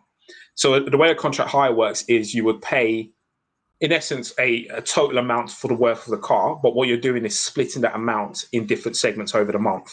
So you can put a bigger initial payment up front and then have lower payments down, or you can put a lower initial payment and your payments are higher. But either way, whichever way you do it, as my dad would say, robbing Peter to pay Paul, you would still pay the same amount overall. So this is a better way of financially buying a car. People are seeing it that way if you're used to doing a PCP, because you don't put much up the front end. What you're doing is now looking at the total cost of your expenditure during that period. You're basically, I like to think of it as that PCP or BCP is like, it's a way of buying a car and getting the benefits of leasing, which is the cost. Whereas leasing, or what we're talking about, is like walking down to Enterprise or Hertz and saying, can I borrow this car for 3 years? I'm going to put some money down to show that I will pay for it and that I'm committed. And then I'm going to pay you monthly for the use of that vehicle. And at the end of 3 years, you walk away and it's like you've just borrowed that car when you're on holiday or when you've driven somewhere for work. You've just hired that car for that period of time. Now, what that then does is that because you've maybe done 5, 8 or 10,000 miles on that car, that drives the cost of that car down because it's now used. So that car then becomes a used car that they can go back onto the market and be sold at a cheaper price or a more accessible price for somebody else in the future.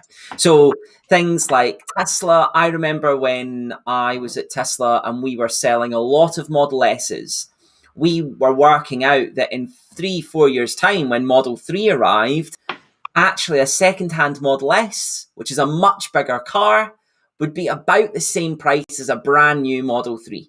And therefore, you have to have that debate of, do I want a second-hand car that's a little bit bigger, but pay cash for it, or pay from the bank, or do I lease a newer car that I know I can have? The trick with this is that over time, the more cars that are leased, the more cars then enter that second-hand market at a value we know exists, rather than being sort of a bit of a bartering backwards and forwards, and you as an owner have to worry about how much that car is worth. That's all taken care of for you because you've borrowed that car, essentially. Would that be fair, Cyril? Yeah. Sorry, you actually mentioned a point that which literally does escape most people as well. Is like when you're looking at, let's say, for instance, the used car market starts picking up and we start getting more used cars coming through, and people decided that they still wanted to lease that used car.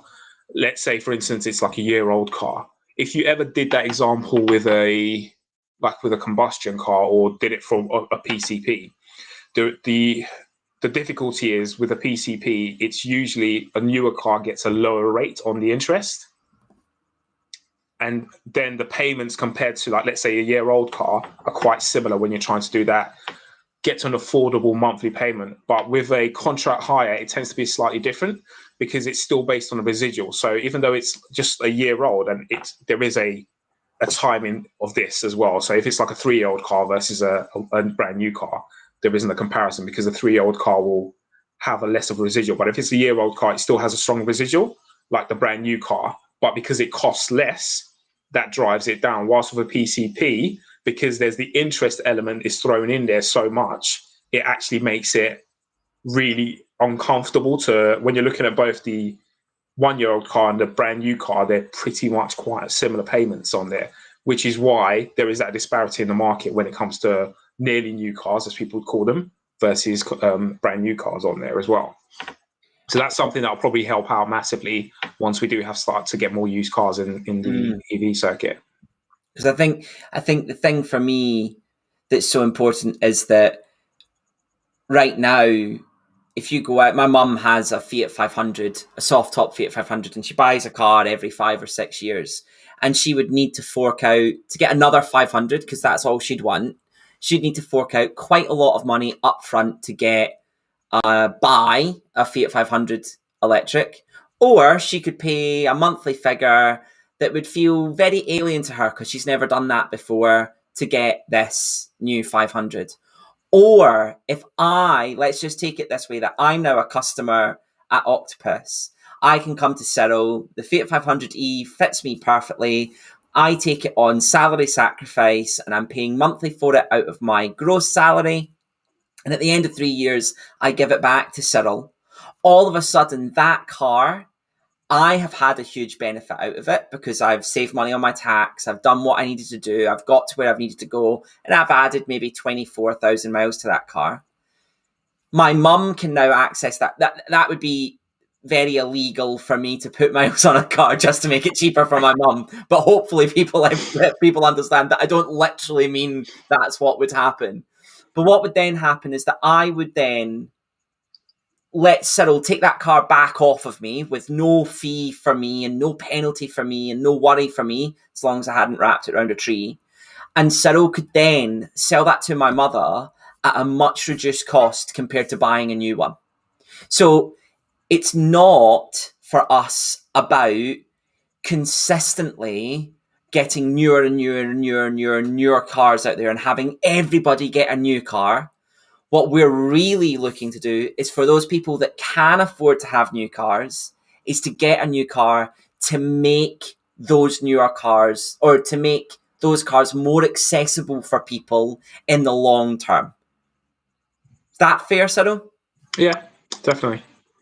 And I think that's where leasing, especially in this short-term window before the 2030 ban, is so important to people, because you as a customer are not exposed to that residual value. So with anything else, if you borrowed money from the bank to go and buy that 500, and then all of a sudden Fiat announced a new 500, or they announced that there was a problem with a certain bit of it, you would then, if you went to sell that car, you would take that hit, right? Yeah. Rather than the bank or Fiat or the person that had bought that car. But with leasing, you know that as long as the technology is right for you at that moment, if newer technology comes along that means that that car is not as well suited to you anymore, in 2 or 3 years' time, you can hand it back and you will be able to move into the car that works for you. So on Earth Day, it's less about trying to sell you into leasing, but explain to you why leasing works for keeping more electric cars on the road. It's a short-term hit on CO2. We totally understand that. It's a short-term hit of building more cars, with the understanding that in 5, 7, 10 years' time, we'll have a much better plethora of cars that suit many more people's needs that happen to be electric. Would that be fair, Cyril? Yeah. I think it's also fair to point out too. So I was thinking about it. There are the traditionalists, like my family used to do this. They would buy a car, you would keep on passing it down generations. I think we're definitely in that realm with EVs now, where the mileage, the range of vehicles is enough to say, let's be honest. And we joked about this on a previous call. If you've got a young person in your household who is getting their license, you've got the initiative now that if you have an electric car and you know you're going to pass it down to them in years and it's got a short range, you know they're not going to go too far with it as well. So there is that added element of, if you are looking to completely buy a car outright for your family's needs and you think, do you know what, I can still use that and pass it on to generations down, you can still do that. Leasing, I mean, Charlie always talk about this, leasing doesn't always work for everyone. And I think definitely we have to state that in this conversation here. Doesn't always work for everyone's profile, but it is there to make use of, and in that sustainable way, to move the cars on. But if you are a family or in a household where you do traditionally do that, I would say the EVs that are coming out now are in that realm of, you can buy them. And if you say, do you know what, it has 250 miles, this will actually do me for the journey that I'm doing, and I can pass it on as well. You are comfortable enough to do that. But 2 years ago, 3 years ago, Cyril, that was really hard. Right? That was not a conversation. And I think that's why leasing has been the thing that it has been so recently as well, is that with that sharp uptake of electric vehicles, and that there's normally a slide when we talk about this in our workshop that Cyril and I do together. We point out that in 2010, you could only buy one electric car, and it was £150,000. And in 2015, you could buy one of 4 electric cars, and the cheapest one was like £30,000, and it would do like 60 miles. And now you have like 30, 40, and we just see more and more and more arriving. I mean, in the last week, we've seen like 4 or 5 cars be announced. And therefore, of course, if you've bought a car, that affects how much that car is worth. And therefore, that will put people off taking that plunge and taking that step forward, which we were talking a lot about with Jake. I think that Salsac is so good at eliminating or giving you so many positive benefits on one side that risk of feeling like it's a new piece of technology and you're going into electric is worth that. And I think leasing's the same as well, isn't it? It's that idea that we're trying to mitigate all the risk that sits around this new tech, and all you have to worry about is charging it up, and making sure you're making the right decision for the right car. Yeah, it's definitely very much so that from a consumer's point of view, that's the whole reason why you would do leasing, is because it protects you against the residual value. It's fundamentally, whether it's any type of car, anything, that's the real cause of it there. It's to protect you against that residual hit, which, especially with electric cars, as Charlie's story with his first electric car tells you, it does very much go up and down, and it's very difficult to predict it. While with combustion cars, you can very much, there's a hard line that's been happening over the years that you can say, I'm going to introduce this car, I know roughly where it's going to be. Whilst in an EV, it's really difficult to predict that.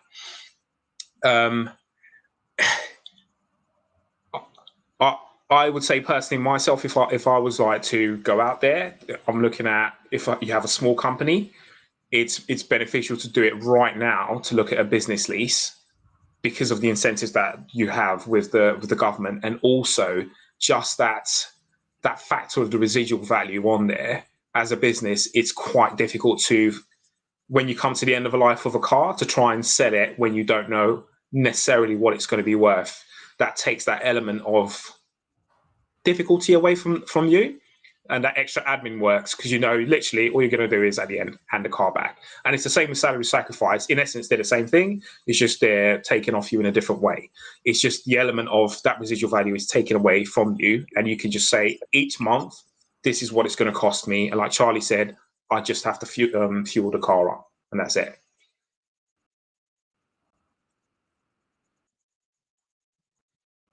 It's really interesting that as we move towards electrification, we also move towards, which we've spoken about today at all, because I don't think it really helps us with sustainability, but autonomy and ownership models changing helps us to understand that, as we were speaking about with Tom, we need to utilize more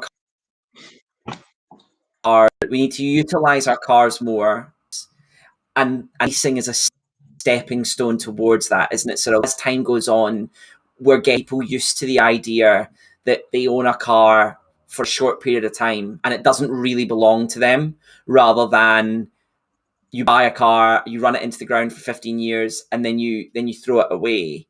What you're actually doing now is that electric cars last so much longer, but we don't know which bit of tech is the bit that will last so much.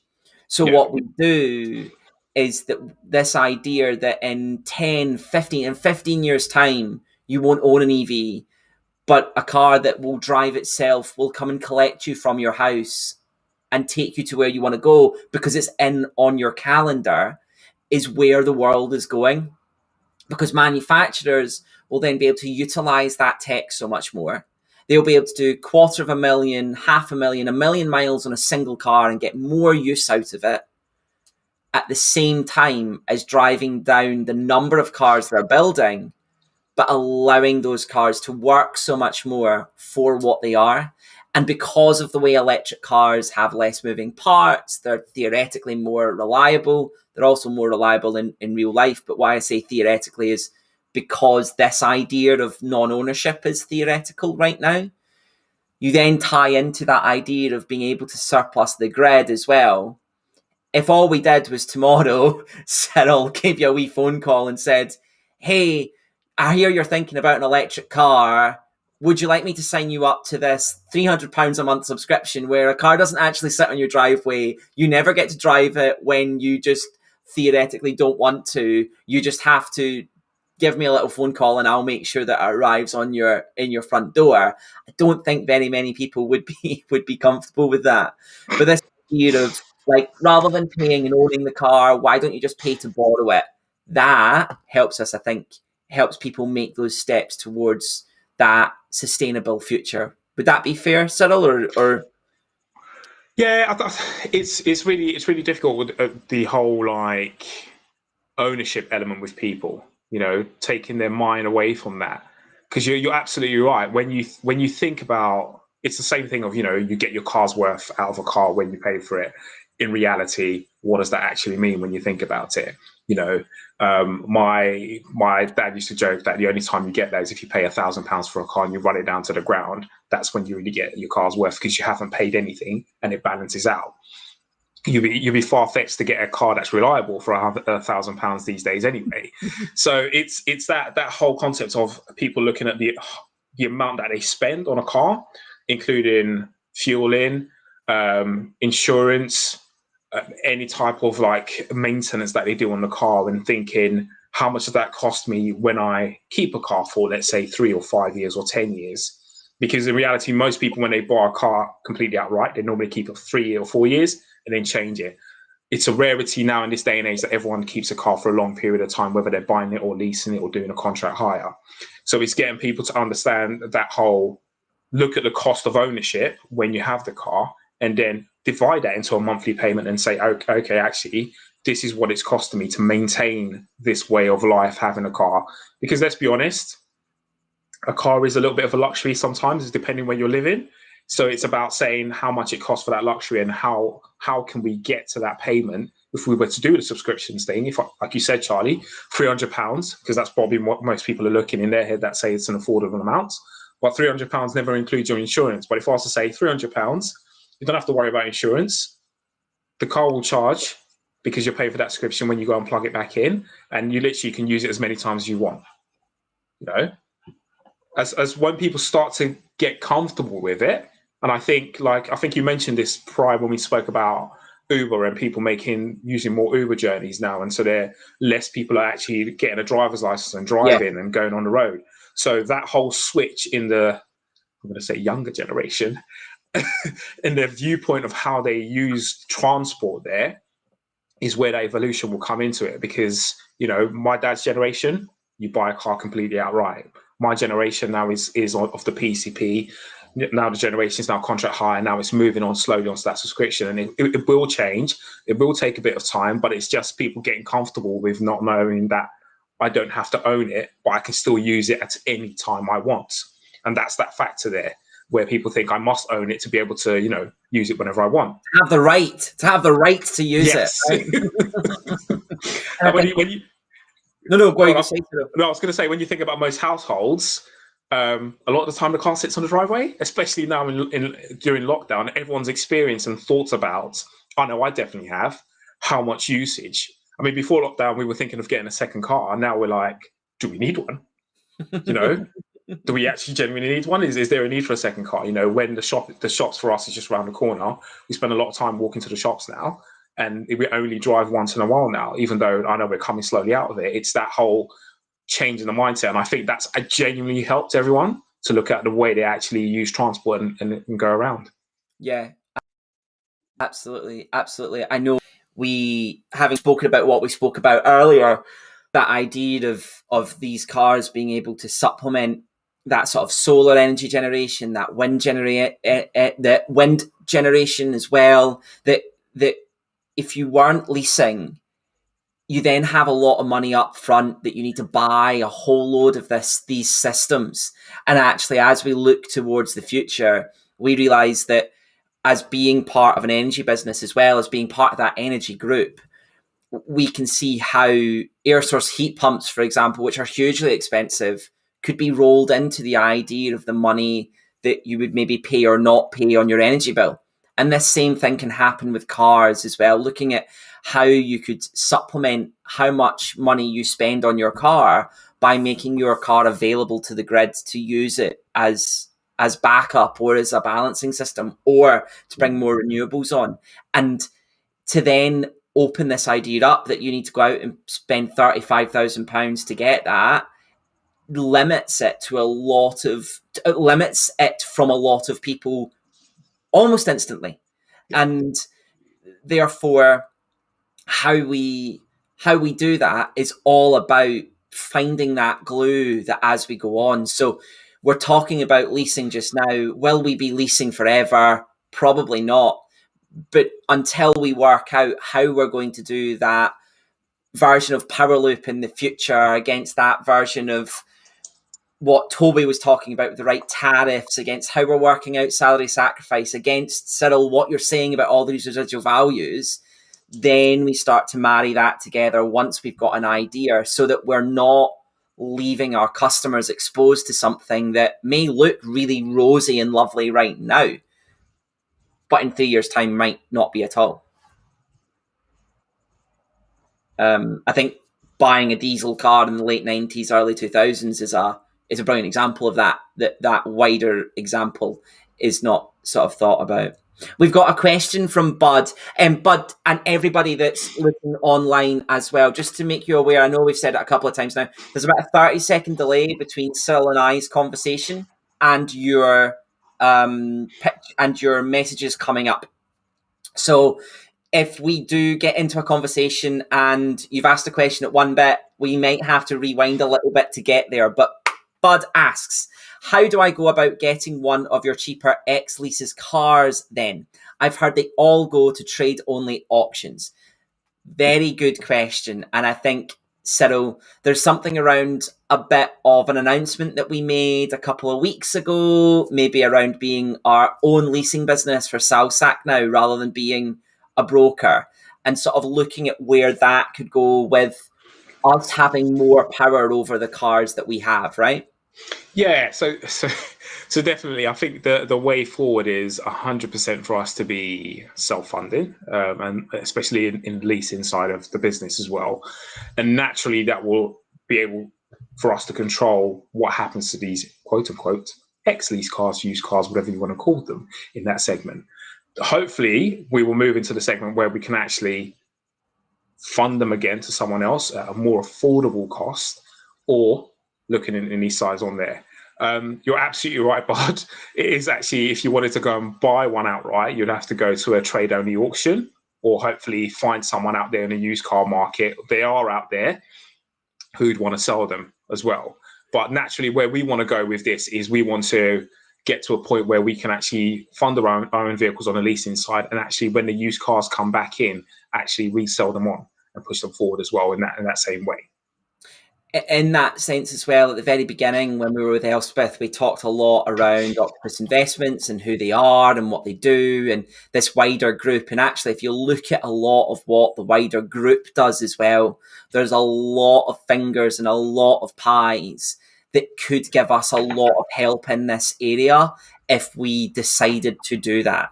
And that's what's really exciting about Octopus and Octopus Energy Group and the wider Octopus Group as well, is that we create lots of little businesses that go off and do their own things. And they live or die by what they're doing, these things. We just announced that we're going to do green hydrogen. Maybe that will work or won't work. We're pretty certain that it will long term. But we won't start tying in other things that other parts of the business are doing until we know it works. And a prime example of that is electric juice. So Electric Juice Network, which we spoke about earlier, which I will have highlighted in the bottom in that red bar. If you're not watching this live, you should be able to scroll back and see that. I will highlight that. If you're watching it live, bear with me till tomorrow. We'll get that all sorted for you. That was actually born out of another part of the business, another part of Octopus funding or supplying energy to charging companies, not us at OEV, at Octopus Electric Vehicles, going, we need a charging solution. We were going, we need a charging solution, but we're not too sure about what it's going to be yet. And another part of the business going, hey, hold on, we do this. Could we work this out with that? And then we use people on both sides to come up and test it and then open it back out. And there's the possibility of doing this not just with Octopus Energy Group, but the wider Octopus Group as well, Cyril. Would that be fair? Yeah, definitely. Awesome. I know we've only got about 5 minutes more of your time before Elspeth joins to say goodbye to everybody and sort of wish them a happy Earth Day. So if you do have any questions for Cyril is an amazing guy at anything to do with cars and finance and understanding anything like that. So if you've got any questions, maybe even getting rid of an existing car or getting into electric vehicles or how that all works, Cyril is your guy and is part of, every now and then joins the How to Choose Your Perfect EV workshop, which you are more than welcome to book onto, which you can. Again, once we've finished with this live stream, I'll pop that in the description so you can click onto that and learn a little bit about that there. But yeah, if there are any questions around ownership, that changing ownership model, that idea of leasing, or maybe there's some people that are a little bit worried about leasing. I know Rob had a question earlier. Let me see if I can find it. He was in the Powerloop when we were talking about Powerloop with Tom. He was saying, I don't think he's ready for EVs, unfortunately. The finance options or car loans reflect like a 6-year payback for a 10-year lifespan of an ICE vehicle. EVs have a longer lifespan and are more expensive. However, finance options are much higher for a 6-year loan. Would prefer lower payments over 10 years. Now, I suppose there's a real understanding there about, I suppose that's a big understanding around savings, right? Like fuel savings, cost savings, other things there as well, because Rob's absolutely right. When you first look at an electric car and you see that headline figure, you're like, whoa, whoa, whoa, whoa, whoa. Like, why is this so much? But it's actually dialing into, especially with leasing, all the other things that you get as part of that than just how do I make sure that I save? How do I make sure that I get that residual value to balance out in 10 years' time so that it's comparable to a nice vehicle, right? Yeah, and I think it's looking at the monthly payments on how they cost versus each one on there. A good example is the Renault Zoe. You could probably find a Zoe for roughly around 250 to 300. If you compared it to its comparable one, the Renault Clio, you probably find it 150 to 200, But then you've got the Octopus Go tariff, which is designed for EV drivers, where we give you 8,000 miles worth of driving if you switch to the Octopus Go, but that actually is an equivalent of £100 based on you charging between 12:30 a.m. to 4:30 a.m. So that lets you see how affordable it is and the price difference there. I mean, Charlie always joke about, the fact of if I was to give you £100 and you're doing 8,000 miles in the combustion car, how far would that get you? How many weeks would you get in that? And it's seeing that difference in there and looking at, like I was saying before, it's the overall cost of everything. That's what you need to look at. Now, it's not always the case that it's going to be cheaper. We're not trying to say that to you here. It's thereabouts, either breaking even or it's actually is cheaper. A few years ago when I started, it was hard pressed. I think there was a barrier of if you were doing about 10 to 15 miles, it was always cheaper. If it was less, then you were in that X segment where it became like, a little bit quite close on there. So you have to look at it and see it and try and work out the overall cost versus what you're doing with your combustion versus your electric car when you're doing it. I think the other thing that's comparable there as well is that lots of electric cars are spec'd an awful lot better than their petrol counterparts.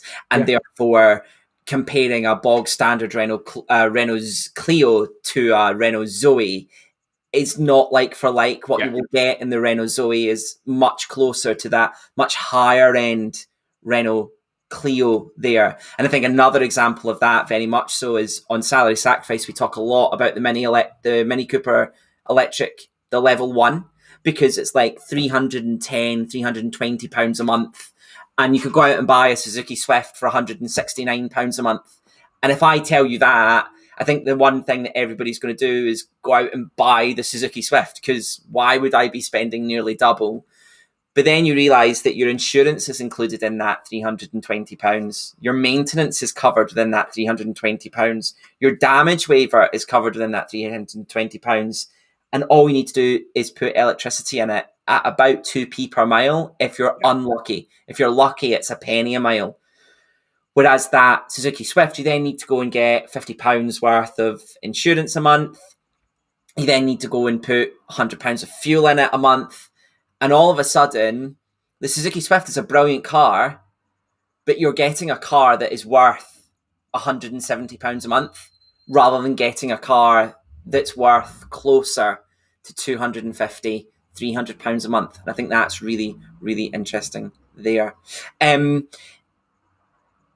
Bud has made another very valid point that his daughter pays about £20 a month for a car share service in Switzerland. It's very cost effective. I've been part of that in the States. It's really interesting to see that manufacturers, especially in the States, are looking towards this. BMW and Mercedes have systems in the States where you just turn up and hire a car for like 20 minutes, and it's amazing. And I think, again, Europe or the UK has a very specific car culture. Cyril always laughs when I say that a little bit, because he's like, yeah, I totally get it, of going to McDonald's car parks and showing off each other's cars. And it's almost like a right of owning a car. Yeah.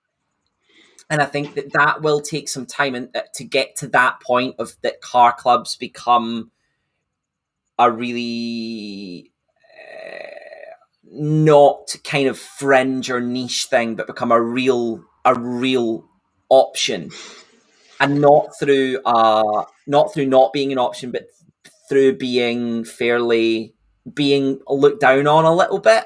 But leasing helps us shift that needle a little bit towards it. Like, actually, guys, this does make sense. And making that step from hiring a car for 3 years to hiring a car for 20 minutes is a very much easier thing than saying, rather than buying a car fully outright and owning it forever, why don't you just hire it for 20 minutes? Yeah, and I think it's like you said about the whole, it's a status thing, if we're all being honest, with when it comes down to getting your first car and owning it and doing that. And once we change our viewpoint on that and just see it as a to B segment, then that will slowly move away, and we'll go into the realms of being comfortable in actually, or like Tesla promoting, someone borrowing your car for the night. How comfortable everyone is with that, that's a different conversation. But it's in that realm of like people being able to just say, okay, this is going to go out for the day, I'm not using it, and then it comes back. But if you're leasing and you phone up somebody and say, hey, James, do you know what? We can knock £20 or £30 a month off your cost of your car if two evenings a week you let somebody borrow your car and bring it back. All of a sudden, well, it's not my car, I don't have to worry about insurance. If it's put around a tree, what's the problem? Other than Cyril said that I can get another car almost overnight. Do you know what? Perfect. And that's how we see that rapid movement of lots of people to EVs without having to buy and build lots of EVs. Amazing. Cyril, thank you so much. You've spoken for 45 minutes. Is there anything you want to say before you make a move? No. I think all's been said and all's been done. Amazing. Brilliant. If you have any questions for Cyril, please pop them in the comments. Please jump onto our website. Cyril, how do people get in touch with you? It's through website and then into cars. Is it Quote Me There? Yeah, Quote Me There to get a BCH quote, or just to book a Calendly call if you want to discuss in detail. Just to point out as well, not every car we do is listed on there. Anything that's over 100 miles worth of range and it's in the market, we can actually quote you on. So if you don't see a car on there, book a call, have a chat with me or Kelly, and then we'll try and help you further on with your journey. Amazing. Cyril, thank you ever so much. Pleasure. See you later. See you. Bye. So we're going to welcome back Elspeth, and we're just going to have a quick roundup of everything as we go before we let you get away for the rest of your day. It's lovely and sunny where we are. I'm probably going to go and take my laptop into the back garden and do some work there. But for the next 10, 15 minutes, we'll just let any questions that you have spring to mind. And we'll also talk a little bit about the future of where we see potentially the next steps for everybody that's been on this, especially with things like COVID. Elspeth and I, sort of the last sort of wee while before COVID, very much were involved with getting people in cars, getting people test driving, getting people touching, feeling, experiencing cars. And if you haven't noticed, we're not allowed to do that anymore. It's slowly coming back, but we need to find cleverer and better ways of doing that, right, Elspeth? And I know you've had a busy day of trying to get cars to customers, either for testing purposes or for convincing somebody that they should be opening it up to their staff base, or I think we've got one going to somebody who's quite influential in the banking world to be like, you should be doing this for your employees. Absolutely.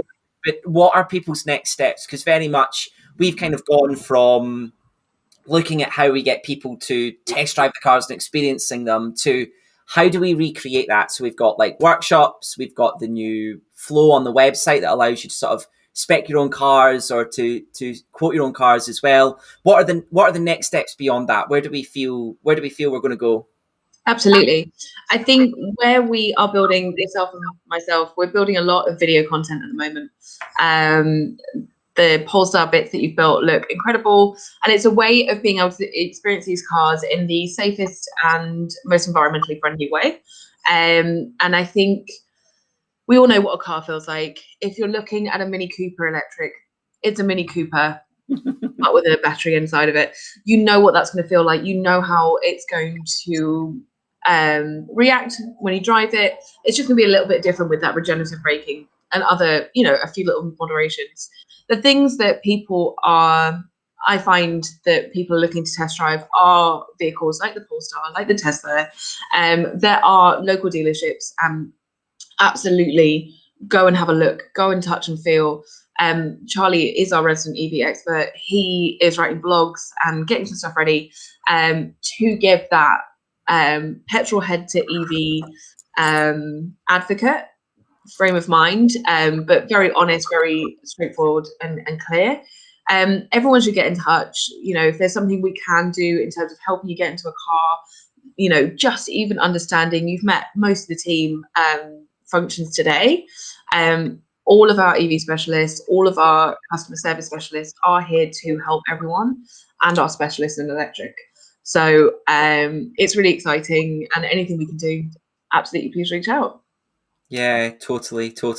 I think we are doing more live streams. We will be looking. I've got the ID3 on the drive at the moment to test that, and that will be coming. We've got that for 3 weeks, so I might leave that a little bit longer and then do a longer term review. If we're comparing keys, I'm just looking at the Jaguar I-Pace at the moment, which again is one of it's one of the oldest electric vehicles in the market. But again, it's that Jaguar feel. You know exactly what you're getting, and it was just really exciting to see it nice and new again. Yeah, absolutely. I think the one thing for me that's really important to point out from what you've said there, Elspeth, as well, is when you came and drove an electric vehicle for the first time, the difference of driving an electric vehicle compared to a petrol vehicle is nowhere near as big as the difference between each electric vehicle. Sorry, no. The difference between a petrol and electric vehicle is much greater than the difference between each individual. So, like I said earlier, I've only ever driven really a manual Ford Fiesta before I got into an electric seat, right? And I'm now looking after Octopus electric vehicles fleet, which is really exciting.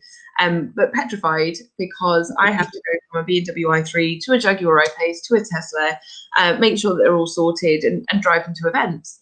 And I thought it was going to be really hard.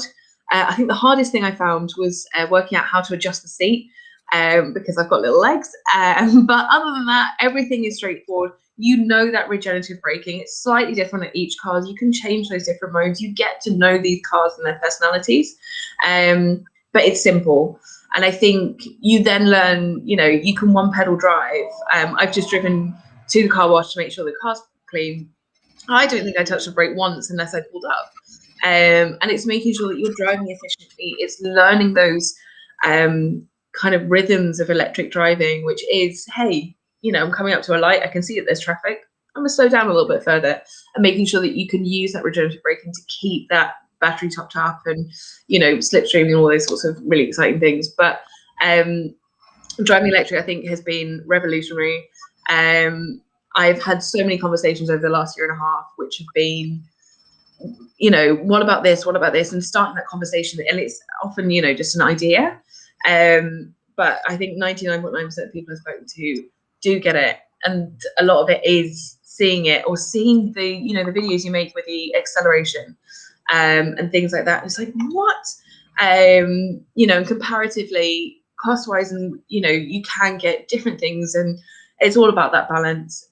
You could have something on this side, something on this side, more sustainable, cheaper, what have you. So, but it's really exciting. I think the sessions today have been really awesome. Some really great questions coming in the comments. And yeah, I just implore everyone to reach out. And even if it's just a quick question, if it's a half an hour discussion, if it's something that you want to look at over a couple of days, couple of weeks, couple of months, that's what we're here for. Yeah, especially back to that idea that if you can walk or cycle, then do it. And we will happily have that discussion about working out whether or not that car is right for you. So, and I think it's a bit strange for us to turn around and sometimes tell people that the cars aren't right for them. But if you, Powerloop being a prime example of Tom's work, the number of times that Tom will actually phone a customer and be like, don't think Powerloop's for you. And you can hear in the conversation it being like really weird, but it's almost like this argument that the customer's having with Tom, like, please try and sell me a car. Like, please, totally. Please.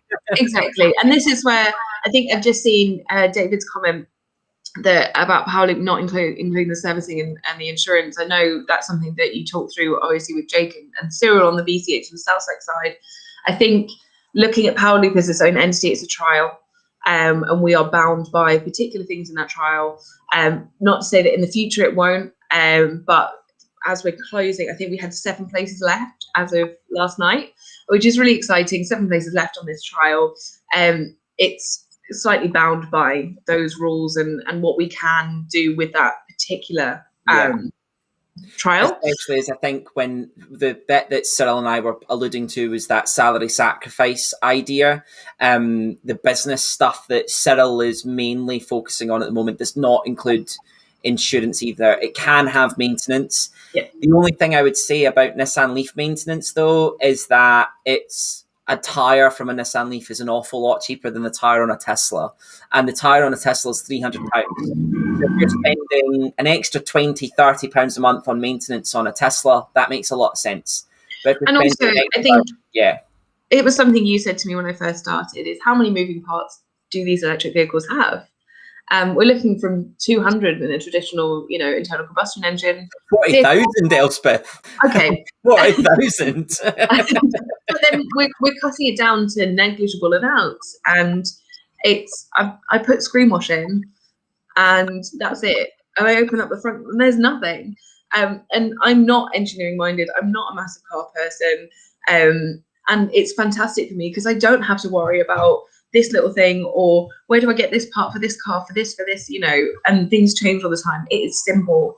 Getting your head around perhaps the switch to electric is sometimes difficult, but that's what we're here for. We are here to be that helping hand, that guiding hand, that, even if you don't take the vehicle from us, just come and ask us questions, right? Come and join Charlie's workshops and come and meet other like-minded people that are asking the same questions, that are asking, you've seen stuff in the news, right? Stuff happens all the time and get a lot of press because they're electric and it's still a bit of an unknown. Come and ask why this is happening. Come and ask people that have worked for Tesla. Come and ask people that have worked for Mercedes. Come and ask people that know these things inside and out, and help us help you. And I think that's been, really great. Plus, it's World Earth Day, right? And we're talking about sustainability, and that's something that we have throughout our business. I know I'm a stickler for it, but in what I do, but everything we do from top to bottom, we try and be as sustainable as possible and help our customers also on that journey. Amazing. Well, for all of those who have joined, so much for your time today. Looking forward to hearing from you in the future. As I said, if not watching this live, there will be a link to the workshops below. But if you are watching this live, please give me a couple of days to get that all sorted for you because I've got 4.5 hours of video to go through and collate. But once we've done that, absolutely book in for a workshop, jump onto our website, quote yourself, look at how much you can save, not only in money, but also in CO2 as well. If you want to compare that to your own car, please reach out to us. We have a spreadsheet that it's too complicated to put on the website because it has a whole load of figures on it rather than just sort of CO2. It also looks at trees. It looks at what work we need to do to get that back to where it would be net zero. But absolutely get in touch with us. Let's look forward to that. Thank you, Elspeth, for joining and talking about Thanks for hosting today, Charlie. It's been amazing. Amazing. And we look forward to seeing you all in an EV fairly soon. only if you can't walk and can't cycle to where you need to go. Thank you ever so much, everybody. We look forward to seeing you again soon.